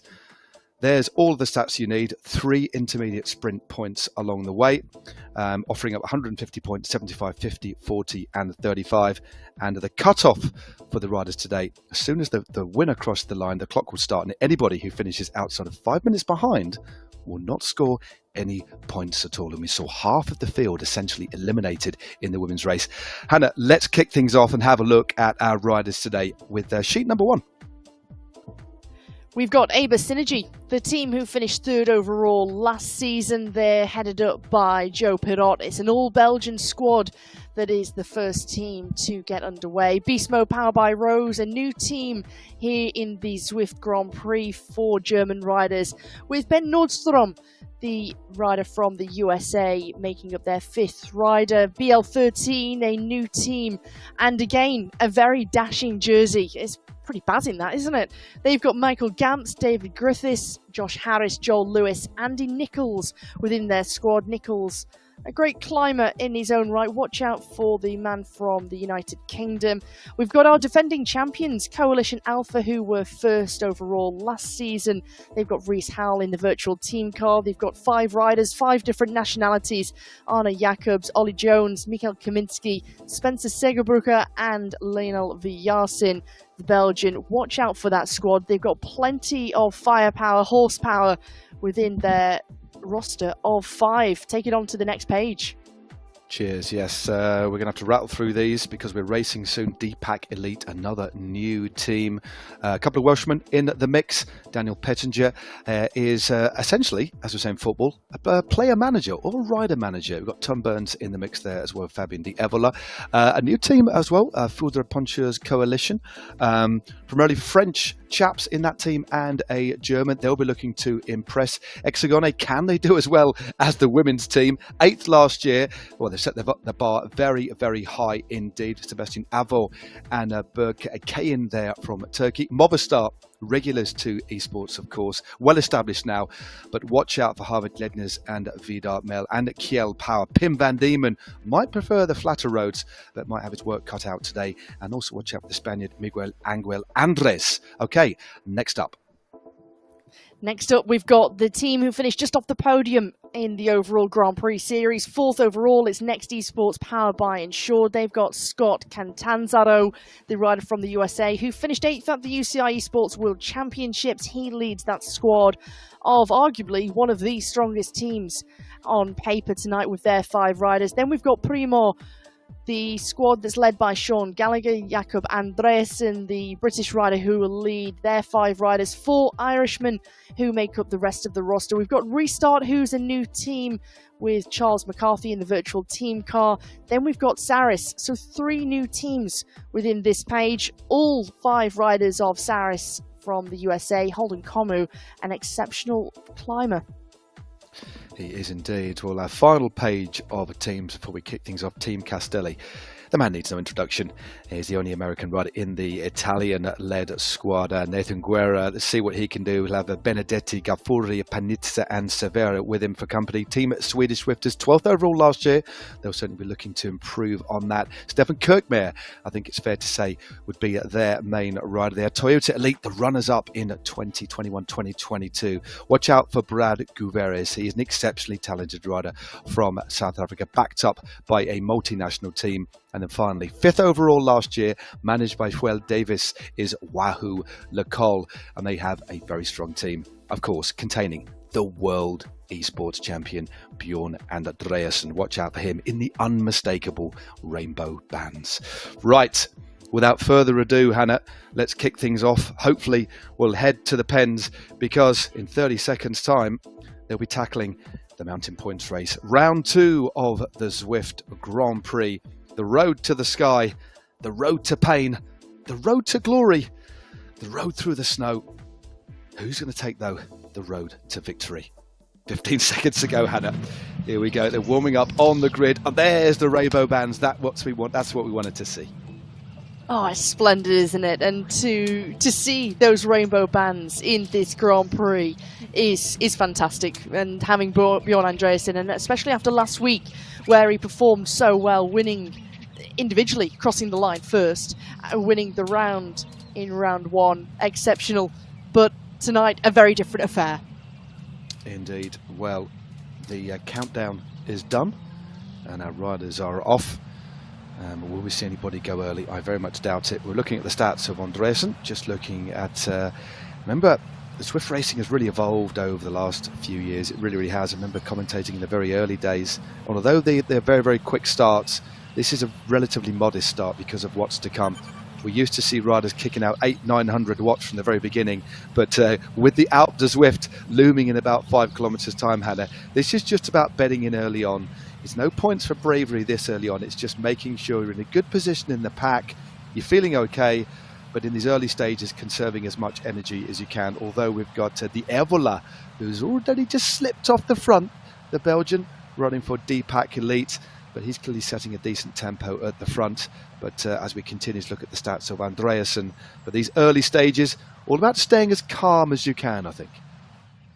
It's keeping that composure, making sure that you are being patient along with that, and making sure that you're not getting carried away too much in this early part and trying to make big accelerations, and you're almost expending and using a lot of the energy that you'll crucially need once we get deep onto the mountain. But there's certainly going to be that early part of this round where it's going to be a very, very different race in the way it unfolds to the women's race that we've just seen. It'll be really interesting to see, have teams selected riders within their roster, and their sole goal, their sole aim of being a part of that 5-rider roster this evening is to go all out for the first intermediate sprint. Then perhaps some riders who will be trying to be up there for as long as possible to go for the second intermediate sprint, and really try and use their numbers wisely and make sure that they can use them to good effect here. And so I think in terms of the strategy, and you can see just from the pace, this is electric. And despite knowing what they've got to come here, there's no prisoners being held. No, everybody's running at around between 3 and 4 watts a kilo. Riders moving around the pack. Beautiful to see. I have missed commentating on Zwift. I'm glad to be back in the mix with yourself, Hannah, as we take our way through this brand new season. It's great fun. It is so much fun to see the way that the sport has evolved. And also, I'm looking forward in a couple of weeks' time when we get rounds 3, 4 and 5 actually incorporating and semi-integrated with the Zwift Racing League, which is the foundation. All of these riders will come from the ZRL, the community teams, of course, of which Nathan Guerra has been a big part of and a big champion of that. There are thousands, and I mean thousands of teams all over the world who race. This is the very elite level, but we're going to link those two together. So the Grand Prix series will race on exactly the same courses as the ZRL, and then it really helps us champion the community, which is fundamentally the elite racing has only risen from the community, so massively important. And I'm looking forward to getting stuck in. And different formats as well. We've got the team time trial to come as well. More points races, scratch races, all to come. But it's Holden Commute on the front. A man very experienced indeed. Been up there in the World Championships in the past. Also has been the esports champion of the United States of America. This man doesn't take any prisoners. He is looking good and happy to set the pace early on at the front here. This is interesting because he's starting to form and bring a little group along with him. And Anderson, De Hont, Evola, Mel, also Boulanger of the Foudre team, the French team, just behind. Nichols trying to chase for the BL13 squad in that magnificent fade jersey. But this is interesting in the way in which we're seeing 7 riders going clear, 7 different teams. Or 6 riders, 6 different teams. Yeah, that's been snuffled out, hasn't it? That did look. They had about 2 seconds lead there, Hannah, at one point, and that was pretty dangerous. Vidar Mel was in there, a couple of very dangerous riders that you wouldn't want to get into a team time trial formation. And this is where you do wonder whether a couple of riders are just going to try something early. For the reasons that you talked about earlier on, the way that the points are distributed. And a reminder for any of you who are just joining us, we've had the women's race earlier on, and this is the first time on this particular course on Zwift. It is the Road to the Sky, the Alpe Du Zwift. We've only ever had scratch races on here before. It's just first to the top, nice and simple. This one is different. There are points at the top, and there are points at 3 intermediate points along the way. And the team that gathers up the most points will be the team that takes maximum points. There's, of course, the glory of the individual victory, but the Zwift Grand Prix is all about finding out in 6 races' time who is the best elite team on Zwift. It's exceptionally prestigious. More and more sponsors are becoming involved. Everybody wants a part of this. And what you're seeing now are the finest esports riders in the world. So, and winning on the Alpe Du Zwift, well, it doesn't really get much better than that. Let's be honest with you. It must be, and maybe I'm speaking a little bit out of turn, but this is the race you'd want on your Palmares, isn't it? I think as well, and as we mentioned, and if those are just joining for the first time or didn't quite catch the women's race that happened just a short while ago, for those riders who are climbers and they really thrive in the mountains, this is their bread and butter. This is their opportunity to show what they're able to do and be drafted into the squad. Of course, they're not going to thrive in perhaps a race that's going to finish in a bunch sprint, but here, as we head onto a mountain on the Alpe Du Zwift, this is the opportunity for them to show their colours. And you just mentioned, Matt, that we're seeing so many different sponsors as we see Matt Gardner start to make a move for Saris Nopins. Look at that. This is a big effort from the rider from the USA. Sponsors such as Groupama coming in to sponsor Hexagon, the French team, LCL, who is the sponsor of the yellow jersey in the Tour de France. We're seeing big sponsors who are now investing into esports and into these teams that are racing here in this very Zwift Grand Prix. No, totally. It is absolutely wonderful to see evolving. Year by year, it's getting better and better. More and more riders wanting a piece of the action. And for me, it's just the unification of riders from all over the world. That's what the big thing for me. That's what hits me in the fields, is seeing all these flags, all these countries racing in the same world, but actually racing in their garages, in their pain caves, all over the world. But you're right, it is Gardner who's taken the lead. Saris Nopins. We saw that little move earlier on from Alden Comieux, the American. Chris Dawson we're looking at the moment, who is ripping up this climb, but some significant gaps starting to open up. The top 20 riders separated by 10 seconds. They're well onto the climb here, and they've ripped up that first section, the steepest part of the Alpe Du Zwift. As many of you will of course know, comes in the opening kilometres. It hits you like a wall, 11%, and then it settles down into a rhythm between 8 and 6% all the way to the top, with 1 or 2 little plateaus on 1 or 2 little pickups, but some gaps have opened up now. Gardner is clear, and he has a lead of 4.5 seconds, and he's looking good. And remember, we get the first intermediate sprint, well, not exactly sprint, I'd say grovel, which comes 6.5 k's in. So not too long now, 10.8 k's to go is where he'll reach that point. You do wonder, Hannah, if this is a play for the first set of points. Is this a play for the first set of points? Is this a long-range attack and wanting to try and cause a real upset and put the pressure on and apply the pressure early to the rival teams? Because take a look at this effort here that it's taking for the British rider Andy Nichols of BL13 just to try and attempt to close that 4-second deficit currently with the Irishman Dawson on his wheel, but also the power and the effort that is taking. 187 beats per minute currently, over 400 watts that Nichols is having to put out just to try and make a small dent. Dawson struggling to hold onto the wheel, but Glednes, Turgles, Pirot, Talbot all further back at a deficit of 16 seconds. Yep, you do. Just looking at the stats that Gardner's putting out, although he is a classy bike rider, sustaining 6.8 watts a kilo for the whole length of this climb is going to be an interesting one. I really do think Nichols the same as well. But saying that, some riders can start off very fast and then settle into rhythm, which they can sustain.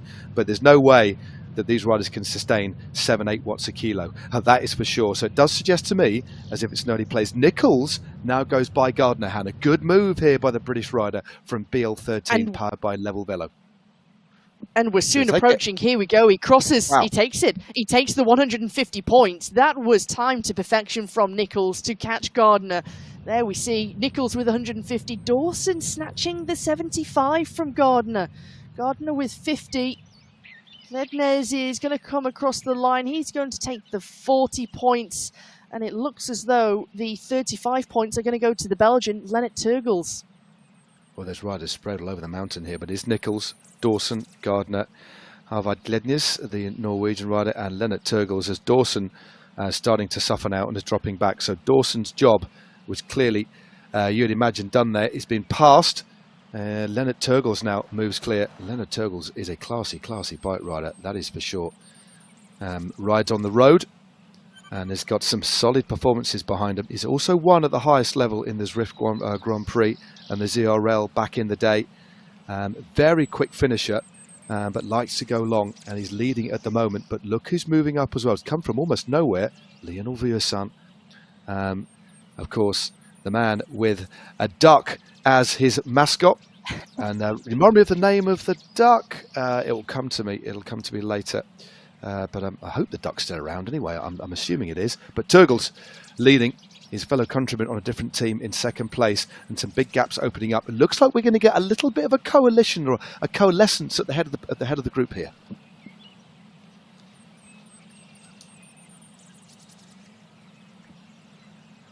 So Turgels leading, Vuillerson in second position there. Martin's moving up there as well for the Toyota Elite cycling team. Talbot there as well for Saris. A couple of riders from Team Swedish Zwifters. We know how important packing your riders up at the front is. Also, Coalition. Ollie Jones has now merged into the top 15 as well, the former winner of the Zwift Academy, remember. He's not too far away. It looks as if a few riders are starting to settle into rhythm and starting to pick riders off one by one. 10.4k to go, a long way still to go. And some riders not doing too much earlier on, Hannah, and starting to bed in and just picking off riders one by one now. It wouldn't surprise me if some of the out-and-out pure climbers might not even be sitting within the top 20 currently. They're biding their time. They're playing the long game in order to try and close the gap, because we've currently got Meerding, the German rider for Beast Mode powered by Rose, sitting in 20th position. He's at 24 seconds currently. Pim van Diemen sitting in 17th position at 22 seconds. And there's still time to be able to close the gap. We saw earlier on just how quickly 10 seconds can be shaved off the deficit with an acceleration, but also a getting yourself into a rhythm, as Daniel Turek, the rider from Czechia, is doing here for Next Esports, powered by Insured. He's got that carrot to chase currently as he goes through 9.8 kilometers to go until the top, round bend 17 of the hairpins. Yeah, Turek is looking very good there. Actually got a pretty high cadence going in and out of the saddle. Just out of the saddle, quite often when you go around the hairpin bends, that's where the road sometimes at its steepest. It would be in the real world, in the apex, but that's where the road just kicks up a little bit and you get slingshot into the corner and you can settle down.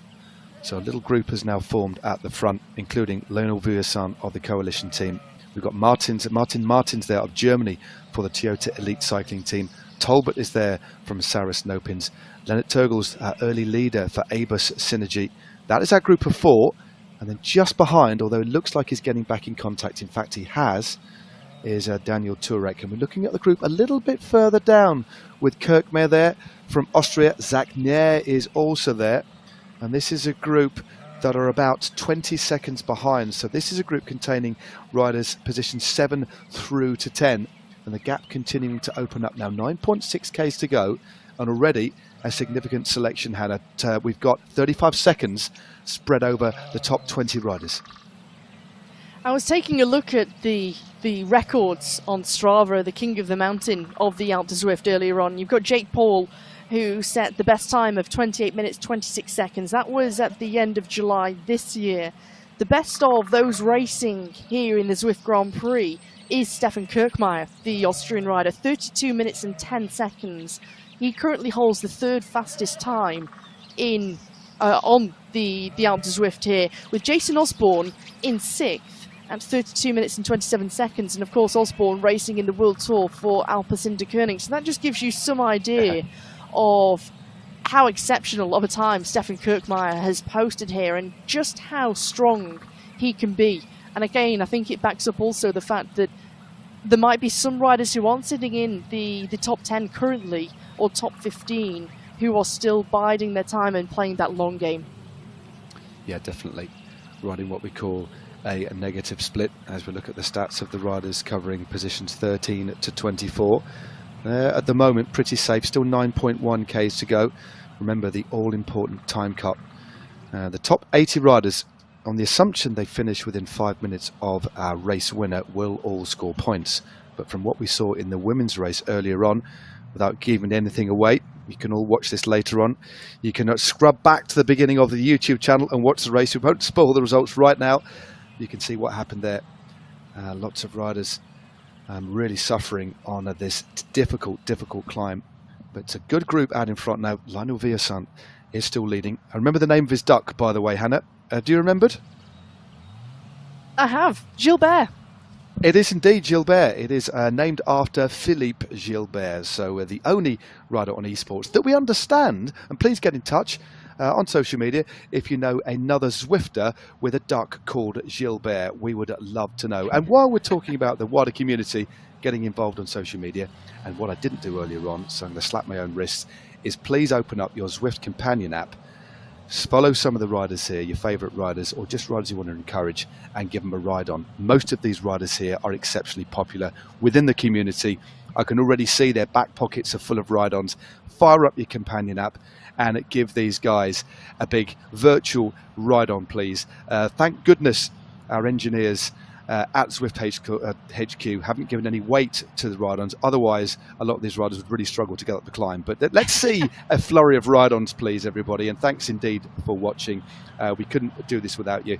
As we look at the stats of Lionel Vieussant, look at that eye-watering numbers here. 560 watts. That traditional headband that we're so used to. Wonderful shock of hair on the top there. But Vieussant on a very good day by the looks of things here. Oh, we just missed that one. Sorry, I tell you what, the road is going so quickly. I missed that one. I do figure that was the second sprint done. Let's get confirmation of that very shortly. It was Martin Martins who took maximum points ahead of Daniel Turek. Lionel Vieussant in 3rd, Leonard Turgles, and then Brian Talbot there in 5th place there for Saris Nopins. Daniel Talbot, shall I say. So that's your top 5. Lots of points on offer there. 150, remember, for the winner. Down to 35 points for 5th. That caught me unawares. That just shows, Hannah, they are moving up the Alpe Du Zwift very quickly. I have to say, I don't think it's doing justice of just how quickly they are climbing the Alpe Du Zwift here, because this is exceptional. There's the points overall. BL13 powered by Level Velo on 150. Likewise, Toyota Elite e-cycling. Saris Nopins on 85 points. 10 points ahead of Wahoo Lacol, who are on joint points with Aber Synergy and Next Esports powered by Insured. Coalition Alpha, courtesy of Lionel Vieussant, on 50 points, with Movistar E-Team on 40 points. Only 8 teams have scored thus far. Still points available. Yeah, there certainly are. We've got one more intermediate sprint to come. That's quite deep into the race. Comes with 2.1 Ks to go, and that's at 15.2 Ks in. So we've got around 5 or so kilometres now with which to really break this race apart. And four riders have moved clear. In fact, the gap now is a significant one, Hannah. Vieussant, Turgles, Martins and Turek have a 30-second lead. Daniel Talbot dropped away, was in that front group, the first rider in the group for the Saris Nopins, but now 4 riders left. 2 from Belgium, 1 from Germany, and 1 from from the Czech Republic, from the Next Esports team, and they are moving clear now. And all of these riders right now look pretty evenly matched. Well, I'm looking at their numbers here, Hannah, and it's making me wince. They're all hovering at around 6 watts a kilo, and that is absolutely brutal. Just shows the lofty standard that these riders are world class. It's the best esports riders in the world who are competing here in the Zwift Grand Prix. This is the best of the best, and what we're seeing is the cream of the crop really rising to the top in terms of the climbers, and it's not very often that we get to see such a pure race for those who thrive in the mountains. Generally, we've had maybe a longer race which has incorporated mountains along the way, but this really is, from start to finish, one of those almost hill climbs, a mass start hill climb. And it's a short, sweet affair in terms of the kilometres that they're climbing. You take a look down and you think, well, 17.3 kilometres, it's not too bad really. But when you take a look at how much elevation that they gain in such a short period of time, 1,052 metres up to the top of the Alpe Du Zwift, it is eye-watering. It's immensely difficult. But then, of course, you add in the fact that you've got the race for the points. You've also got to try and make the time cut for those riders who have already been distanced earlier on. We're starting to see quite a chase group form. Decock, the Belgian, there's Nicky Hug, Meerding, Kaminski, the Polish rider, Noren is there, the Swede, Kirchmeier, the Austrian, who's just leading affairs for Team Swedish Zwifters. Yeah, this is a pretty decent group, as you said, Hannah, but they are going at just that little bit slower. In the time it's taken for you to have that little chat a few moments ago, they've taken another 10 seconds, so 44 seconds it is for our four leaders. Lionel Vujasan, Martin Martins, Lennart Tergels and Daniel Turek leading the group with Stefan Kirchmeier of the team at Swedish Zwifters. But just looking at the combination of the groups here, remember it's all about teams trying to get as many riders to the fore. Team at Swedish Zwifters have 2 inside the top 10. They're looking good. Abus have 2 inside the top 13. Coalition have 2 inside the top 10 as well. So right now, it's relatively evenly matched as we look at Michael Planture, the Frenchman, just on this little flatter section here, afforded himself a brief bit of respite before the road kicked up again. The steepest part of the Alpe Du Zwift was done at the very bottom. It's now settling to this infernal rhythm here. 25 k's an hour for the Frenchman. It looks like he's in his garage. Good lighting system there. A couple of bikes hung up on the hooks there. Looks super focused. We've still got the best part of 12-15 minutes to go on this climb. Although the gap is continuing to open up, there's only 4 riders in the front group, and of course that's significant in terms of the big points scored, but it's lower down where riders need to bunch up. That's where the big differences are, isn't it? That's where the big counting points happen in terms of multiple riders trying to score as highly as possible. It will be, and crucially is just trying to make that time gap, because it's a very slender time gap, Matt, 5 minutes.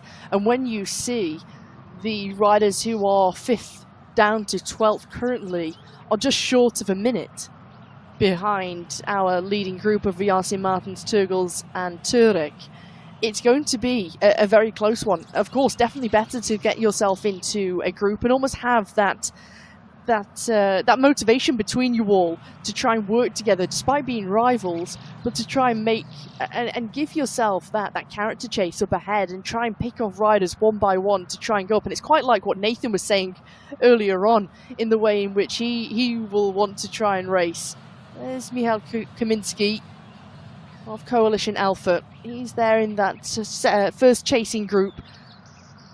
You can just see the jersey flapping, trying to keep his core body temperature as cool as possible, fan in front of him. So important on a mountain like this in terms of performance, to try and keep your core body temperature as cool as possible. Look at that camera angle. Yep, great camera shot there, out of the saddle there. Yeah, jersey fully unzipped, headband on, in the style of his team leader. But interesting, looking at the place, looking at the top 20 here, we have got 4 riders from the team that won last year. Vujasin in the front. We're looking at Kaminski there, the Polish rider. They've also got Ollie Jones, and they got Jacobs as well from the Netherlands. The New Zealander, of course, the winner of the Zwift Academy back now in 2018. He's there. So they've got 4 riders inside the top 20. So they're positioned very well. It's all about blocking your riders if you can. Far more difficult on a day like this when it's purely down to legs. A little bit more tactical when it comes to the flatter courses. But right now, the road doesn't lie as we're looking at a group just behind. This is the second group on the road. David Talbot is there as we move back to the leaders. It looks as if it's down to 3. Daniel Turek of Next Esports has now been dropped. He sits at just under 5 seconds behind these 3. So we've got 2 Belgians and a German.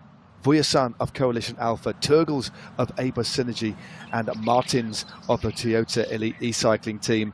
This is starting to get pretty tasty here as we look at the face of Lennart Turgles, Hannah. Lennart Turgles, only a couple of weeks ago, was racing in the Tour of Turkey, and it seems as though a week of racing, a week-long stage race in the legs, a couple of weeks of rest recovery, let that form settle in, is really starting to come to fruition now. And Turgles is looking very, very comfortable.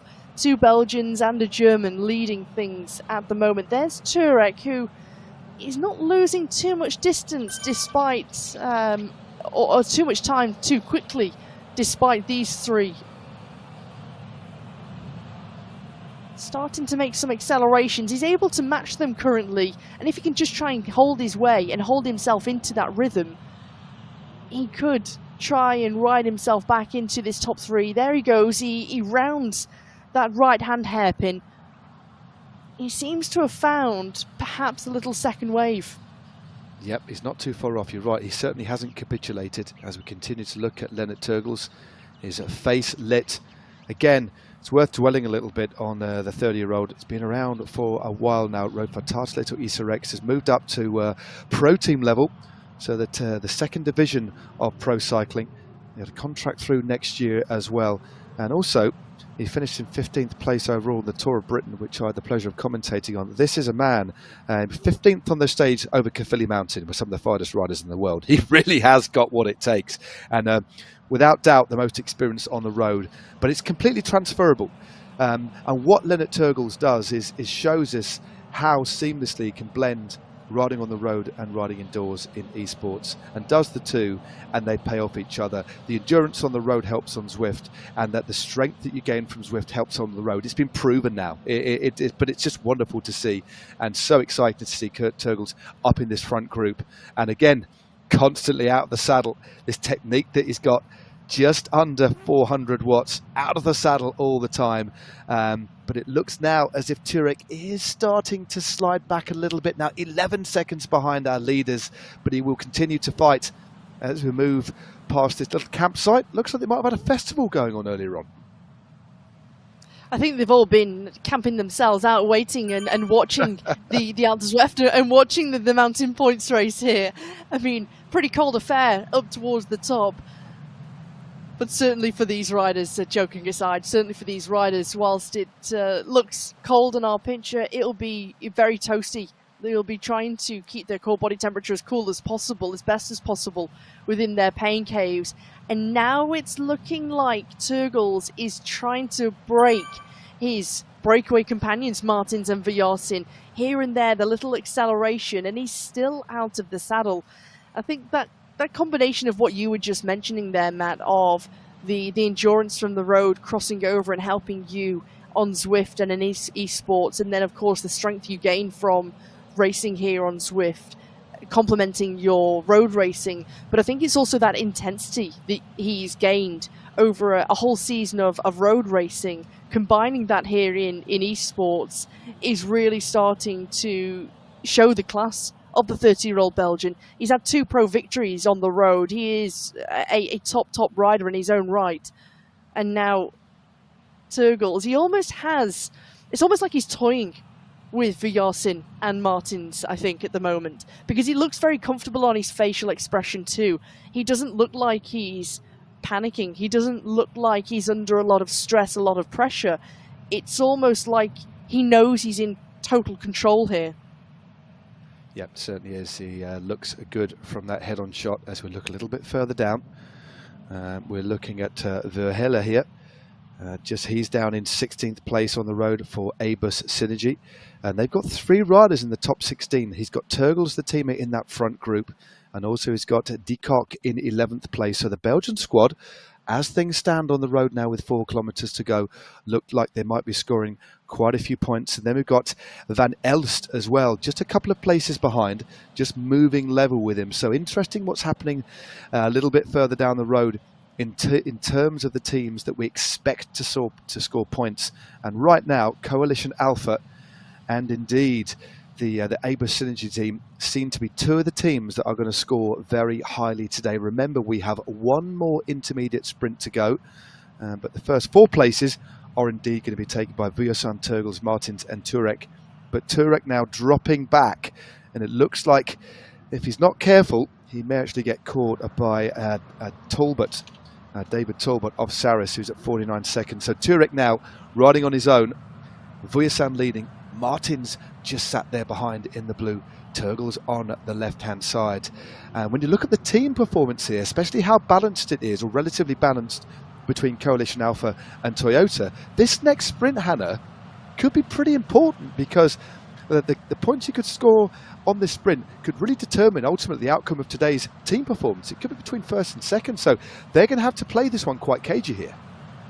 They certainly are, and it's going to be very, very close. And I think that's also crucially the information that's got to come from the sports director in the virtual team car of both of these teams. Reese Howell being one of those sports directors for Coalition Alpha, and it's passing on that information to your riders just to make them aware, because it's easy to look from this side of the fence and think, well, they'll know exactly where they are, they'll know exactly what's happening up the road, where their riders are, where their rivals are.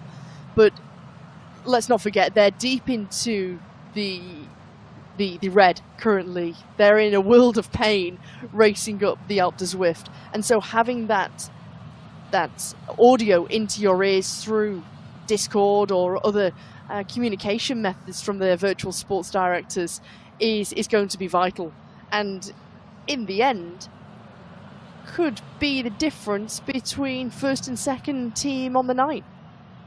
Indeed. We look at Mading now, a little bit further down the German, but just double checking and drilling down into the points. 300 for the win, 280 for second, 260 for third, 245 for fourth. Don't think things are going to change. I can't see anybody moving up into the top 3. But so the difference between first and second in terms of points, only 20 points. But the difference between first and second on the next intermediate sprint is 75 points. So they're going to have to do their maths here and think, is it worth it? Because even if you stuck 20 seconds in between first and second place rider, it doesn't affect the point score. Okay, the victory is important. It's all about scoring points here. So also that's where discipline comes into play. As we look at David Talbot here and Plantereux, the Frenchman, riding for the team that have had big success already today. But 2.8 Ks to go, 700 metres for our leaders, 5 hairpin bends to go. Again, as we're saying in the women's race here, do you really want to see those indicators on each corner? Perhaps not with 20 to go, but maybe with 3 or 4 to go. But a good battle here for the placings inside the top 10. Talbot currently in 5th, and the Frenchman in 6th place. And there is the elimination zone. So at the moment, the top 57 riders are going to score, but if they really accelerate up in front, we could see some of those riders also moving into the point where they don't score any points at all, Hannah. There certainly isn't any time for those riders who are sitting in that cut-off point, or even on the cusp at that 4.5 minute, 4 minute 45 marker, to lose their rhythm and to lose sight of what they're trying to achieve this evening. There's Jacob Anderson, the British rider in his pain cave, just mopping the sweat from his brow currently. He's currently in a deficit of 12 seconds from that cut-off, and he knows how crucial his job is tonight to try and make sure he scores some points for his team. Indeed, he's chasing at 5 seconds or so. Between 5 and 10 seconds, he is in a world of hurt just to try and score some points for his team. That's what's so fascinating about this cut-off point. We've never seen it before. I'll be honest with you, I like it, but I also think it's a little bit cruel. But there we go. That's cycling all over, isn't it? It is cruel, but it gives us a little bit of jeopardy as we look at Ryan. I think it might be a good idea to head to the front, because we've got one more intermediate sprint to come.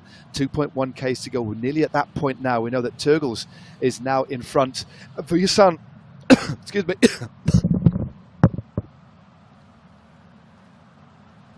2.1 kilometres remaining.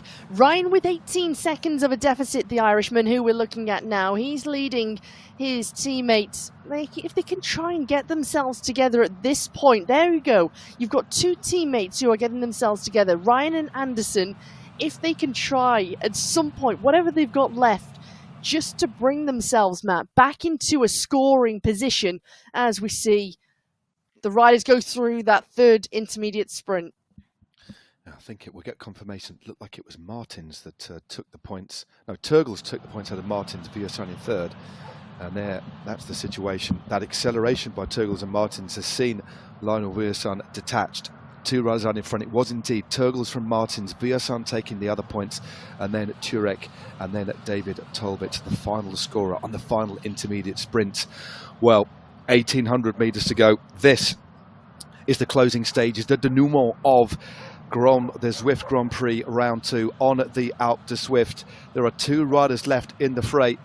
Martin Martins of the Toyota Elite Cycling Team has moved clear of Lennart Turgles now of Aber Synergy.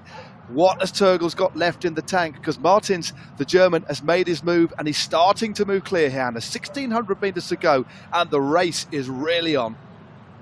Turgles put in a big effort to make sure that he scored those 150 points at that third and final intermediate sprint, but now Martins has tried to capitalise on that, and it's quite like what you were saying, man. If he does go on and take the individual victory tonight and score the 300 points, and Turgles hangs on for second, there's only going to be a 20-point deficit for the Belgian Turgles, but he's brought himself back up, and look at this, we're seeing a real ding-dong battle between these two start to unfold. Meanwhile, Vujasan at 10 seconds in arrears currently, Turek at 43, but Talbot has been making some considerable inroads. He's only at 57 seconds, and when you look at fourth place currently, the American for Sarasnopins, he's trying to come back to the rider from Czechia of Next Esports, powered by Insured. He certainly has a good ride, solid ride by the American from Sarasnopins. Here he is on the road, 1,500 metres to go for our leaders. Let's look at the stats of David Tolbert as he nears the end of his epic effort up the most epic climb in Watopia. This, of course, road to the sky. The mountain points race, the first time we've ever done it, and Tolbert in a good position here. 59 seconds behind, safely, of course, within that awful time cut. 5 minutes is the limit. We think we've got about 45 riders that are going to score today, give or take. But Tolbert riding his own race here. He's got a slender lead over Plantureux of the Hexagon team of France, 15 or 16 seconds, but Tolbert looking solid. If we move up back to the front of the race, 2 hairpin bends to go now for the American, but with 1 kilometre to go of round 2 of the Zwift Grand Prix. It has been a thriller. 2 riders left in the fray, but Vujasan, interestingly now, is only 9 seconds behind. It seems to have eased in front, or Vujasan has found something special. This is the 4th rider on the road for the Next Esports powered by Insured team. This is Daniel Turek, again a former pro and exceptionally good riders, doing a lot of enduro riding now, a lot of Grand Fondos as well, so remarkably versatile and a top performer and esports as well over the last few seasons on the Zwift Grand Prix. But Vujasan now in 3rd place at 5 seconds. We've only got 800 metres to go. Let's head to the front of the race, Hannah. This is going to be a thriller. The comeback is on, and Vujasan is starting to close in 5 seconds, and there's still an opportunity for Vujasan to try and take a steal here. Martins with a big acceleration into this final 600 metres, another little dig, the numbers turn orange. He's wanting the individual victory here, he's wanting the 300 points. Turgles with no response, but Vujasan is coming, and this is the moment, Matt, where Martins tried to make his move. It's a big, big move. We've only got about 500 metres to go. There is the move. Straight by Turgles, just approaching that hairpin bend. The last hairpins to go. It's opened up some daylight. Let's head back into real time. 450 metres to go. Just under 500 watts, 7.2 watts a kilo. But Turgles is closing. Turgles is closing behind. It's Belgium versus Germany here. Vujasan is out of it, 14 seconds. He should be home and dry in 3rd place. But the win, the battle for the win atop the Alpe Du Zwift, one of the most iconic locations in Watopia. is on here. Turgles latches into the slipstream of Martin Martins now. We've got 250 metres to go, but Turgles has faded. He cannot latch on to the back wheel of Martin Martins. His wheel is broken, and to the Toyota Elite e-cycling rider, Martin Martins is going to romp to victory. Turgles will have to be satisfied with the runners-up spot on this occasion. The road just starts to flatten over the top. 100 metres to go for Martin Martins, and it is indeed victory for the man from Germany. Toyota Elite e-cycling are the victors today. Martin Martins takes the win on the Alpe Du Zwift. He has won the Zwift Grand Prix round 2 in fine style, and Lennart Turgles, another battling performance from the Belgian from Aber Synergy in second. Fantastic stuff there, Hannah. Sensational. And Martin Martins timing that one and also being able to respond to each and every move, attack from Turgles, Vyarsin. Turek, a very, very brave move as well. He's going to, by the seams of things, just hold on to the 4th place. Vyarsin, the ever all-rounder, I have to say. He climbs well, he's always up there, he's ever consistent, taking 3rd place for Coalition Alpha. But already, the time gap, the deficit for Turek, 40 seconds in arrears, and it's starting to go down quickly. There's going to be a lot of riders as Turek goes across the line. He takes 4th place for next. Here is Talbot for Saris, no pins. But there's going to be a lot of riders who are almost in that panic zone now. Oh, definitely. Just looking down. Great ride there by David Talbot of the Saris No Pins team. Finishes safely in 5th place. Won't be too far behind until we get the man from the Hexagon team. Plantiere finishes safely in 6th place. But yeah, looking at the top 20 now, Harvard Gledniers of Movistar is the rider 20th place on the road. He, Hannah, is at 3 minutes and 4 seconds. So a bit of simple maths, looking at the gaps, I think we're only going to see what we saw in the women's race. Roughly half of the field scoring points today as Maiding crosses the line. This now is a Nikki Hug. Again, a top performer on Zwift. Has won rounds of the Zwift Grand Prix and the ZRL in the past, but a solid 8th place for him on the day today as that awful clock continues to count. And we've got a bit of picture-in-picture. Nathan Guerra, not too sure where he is right now at the moment, but I tell you what, Hannah, he is giving it absolutely everything as Stefan Kirkmaier crosses the line. He certainly is, and this is everything that riders have got left. As soon as they see the orange archway, it's everything you've got left all the way to the finish line. Riders coming across in 1s and 2s. As now we see the Belgian from Aber Synergy. Decock cross the line. There is the Frenchman, Havo. Harris is coming up towards the line. This has been, it's been arduous. You can almost feel, just by the pure way in which riders are coming across the line, how much riders have suffered all the way up the Alpe Du Zwift today. Here is Van Elst. A strong performance all round. Seeing how many riders from Aber Synergy, the all-Belgian squad, have got riders into the top 20. Big scoring points here. Indeed. Well, Power just about to cross the line. Well, as we see Power cross the line from Movistar, the first home from the Spanish team, let's get a little view of our very own Nathan Guerrero just to see how he's doing. Team Castelli powered by Elite, the only American in the primarily Italian team. Do you know what? We love a bit of Nathan, don't we? But this is the first time I've ever commentated on Nathan.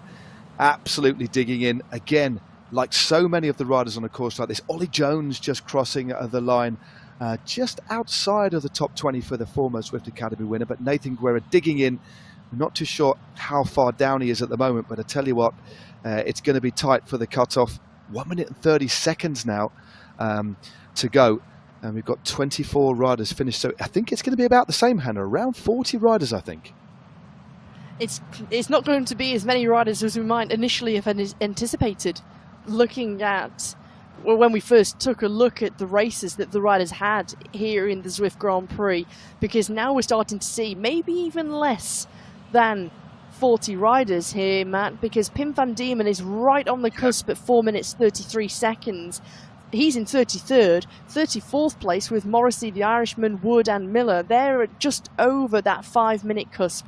There's still time to make amends to that. and put it right. There's the world champion Bjorn Andreasen. He crosses the line in that world championship stripes. There's Gottwald, Vidar Mel. Here's Pim van Diemen. I know. I mean, look at the quality. Pim van Diemen just finishing behind the world champion. These riders who have won at the highest level on Zwift, but take them to this. This is a climb like no other. It is without doubt one of the hardest on Zwift. I just wonder one day if we ever ride up Mont Ventoux on Zwift. Maybe I better not say that because we'll have a race up Mont Ventoux. That's actually even worse. But let's stick to Watopia. Let's not head out to France just yet. The cutoff continues to go. 5, 4, 3, 2, and 1. It looks as if the Irishman has just made it on that occasion, but it's heartbreak. Maybe it's just on the limit. I don't think he did. Morrissey didn't quite make it there. So we had 34 riders subject to confirmation who made the cut there, but an absolute scintillating win there for Martin Martins from Toyota Elite Recycling. But the cream rose to the top today, didn't it? And the Alp delivered. And the riders get everything they had, and that was a spectacular race.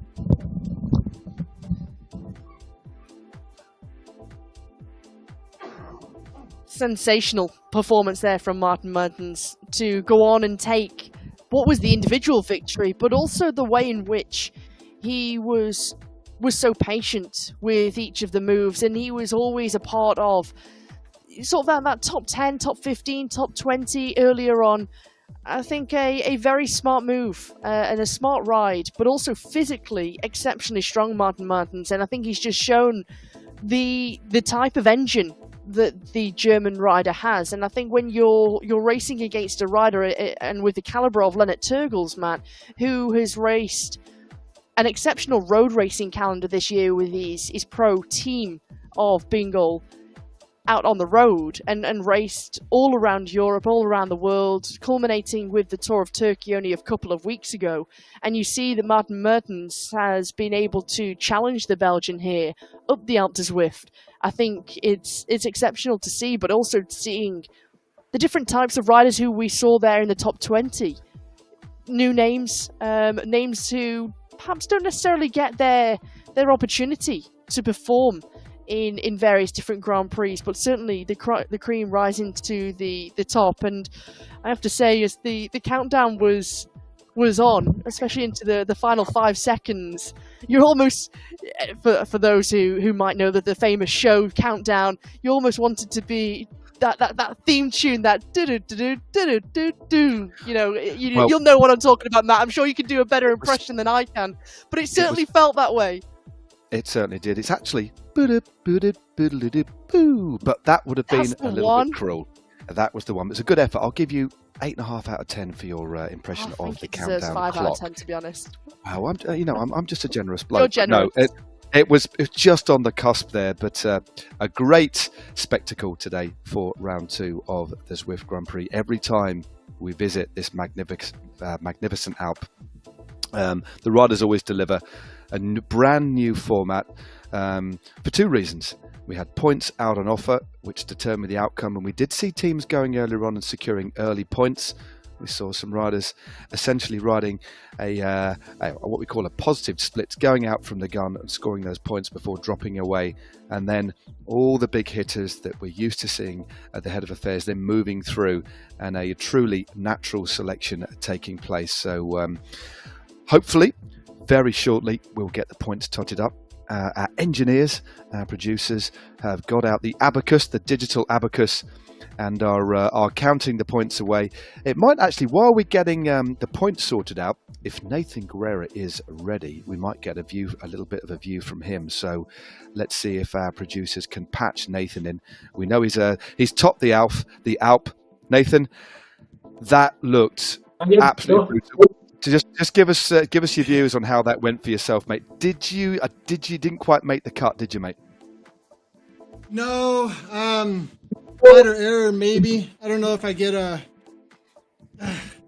Yeah, I went real hard at the start to I was like, well, do I try and stay? 'Cause 50 dudes went, right? And I was like, do I stay with this or just ride my own pace?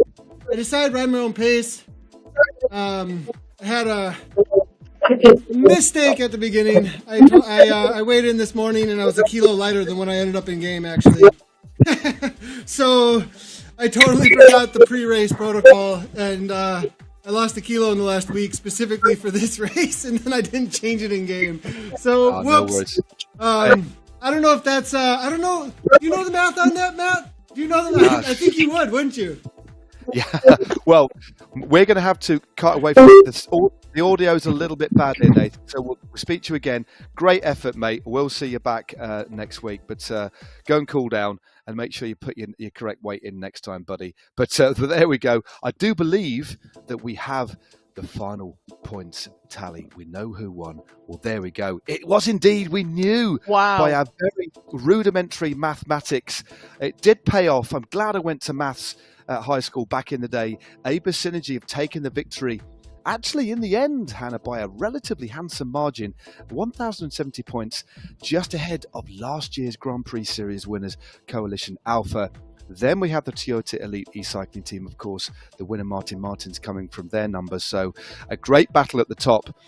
Next esports in fourth there, Wahoo Lacole solid in fifth, Movistar sixth, and then we got Exegoni in seventh there, Sarith No Pins in eighth place with 4.54. Then we have B13 powered by Level Velo in ninth. Rounding out the top 10, Team Swedish Zwifters with 2.88. 11th, Beast Mode powered by Rose. 12th, Restart powered by Alex Coe. Then we have in 13th place, new team, Team Castelli Elite, of course, the home of our very own Nathan Guerra. Deepak Elite in 14th. Foydrat Puncheurs Coalition in 15th. And then 10th place, it is the Primos Race Without a Borders team. The last three teams not scoring any points today, but a win for Aber Synergy. And all about packing your guys at the top, Hannah. It just shows how important the overall team is, and all five riders having such an integral, crucial part to play in this, and making sure that they were consistent in the points that they picked up, not just in terms of the intermediates, but also making sure that you fought for every single finishing position at the top of the Alpe Du Zwift. And so, chapeau to the all-Belgian squad of Aber Synergy. It was a real runaway, or should I say ride away, a right steal from that team ahead of Coalition, the defending champions. And for Turgles, who led the team home in terms of the placings in second, chapeau to the rest of the team, because they were incredibly strong. But I have to say, Toyota Elite Racing tonight with Martin Martins and the rest of the team were exceptional too. And I think they've just shown and thrown down the gauntlet for the remainder of these rounds. Well, we've got the series points coming up, Hannah. Let's have a look at that. Of course, it will be the same. There are the points that are awarded, of course. Last week's round, although we had it, the points were annulled despite a very entertaining race.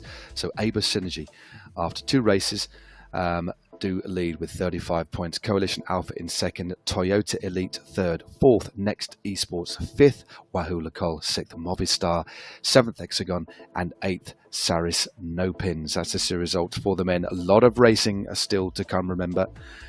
Got another page to come.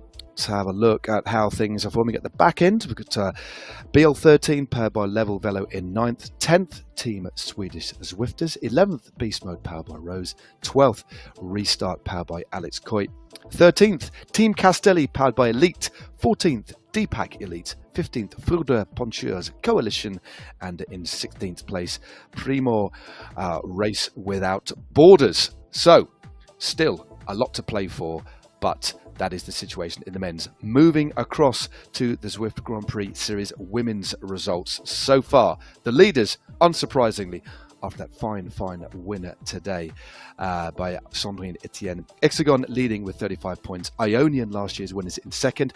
Coalition Alpha solid in third. Toyota Elite Cycling in fourth. Fifth, currently Virginia's Blue Ridge 2024. Sixth, Saris No Pins. Seventh, Wahoo Lacole.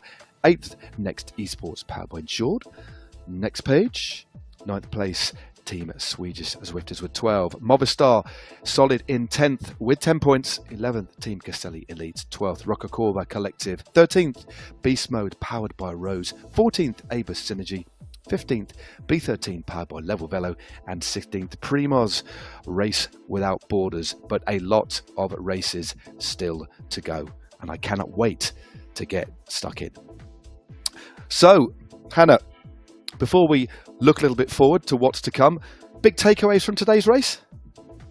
Big takeaways is there's plenty of riders racing here in the Zwift Grand Prix who are bold and audacious. They're not afraid to go early.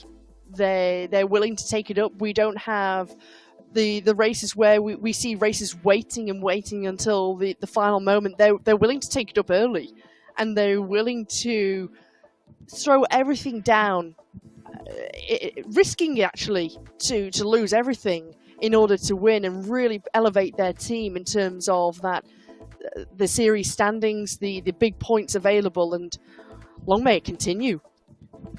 Indeed, I can. We'll be continuing very quickly. We've got a week off actually, but then we come back on Thursday the 9th for round 3, when the Zwift Grand Prix basically collides. It's a head-on, wonderful community-based collision with the Zwift Racing League, and we have a scratch race coming up. So make sure you don't miss that. We start an hour earlier. That's on Thursday, the 9th of November. And of course, there is so much more to actually do and watch and get involved with on Zwift. Let's have a little look at what is on offer coming up. We've got the ZR Racing monthly series in Watopia. That starts Monday and available all week. Stage 5 is on the brand new Going Coastal route. Whether you're an experienced racer or a brand new one, this series will suit everybody. And check out zwift.com/racing for all the scheduling. There's a Zwift Racing League with the WTRL Round 2 registration. Registration opens on the 23rd of October, so get your team together. Well, registration's already open, should I say, and get ready for the best and biggest virtual team racing league in the world.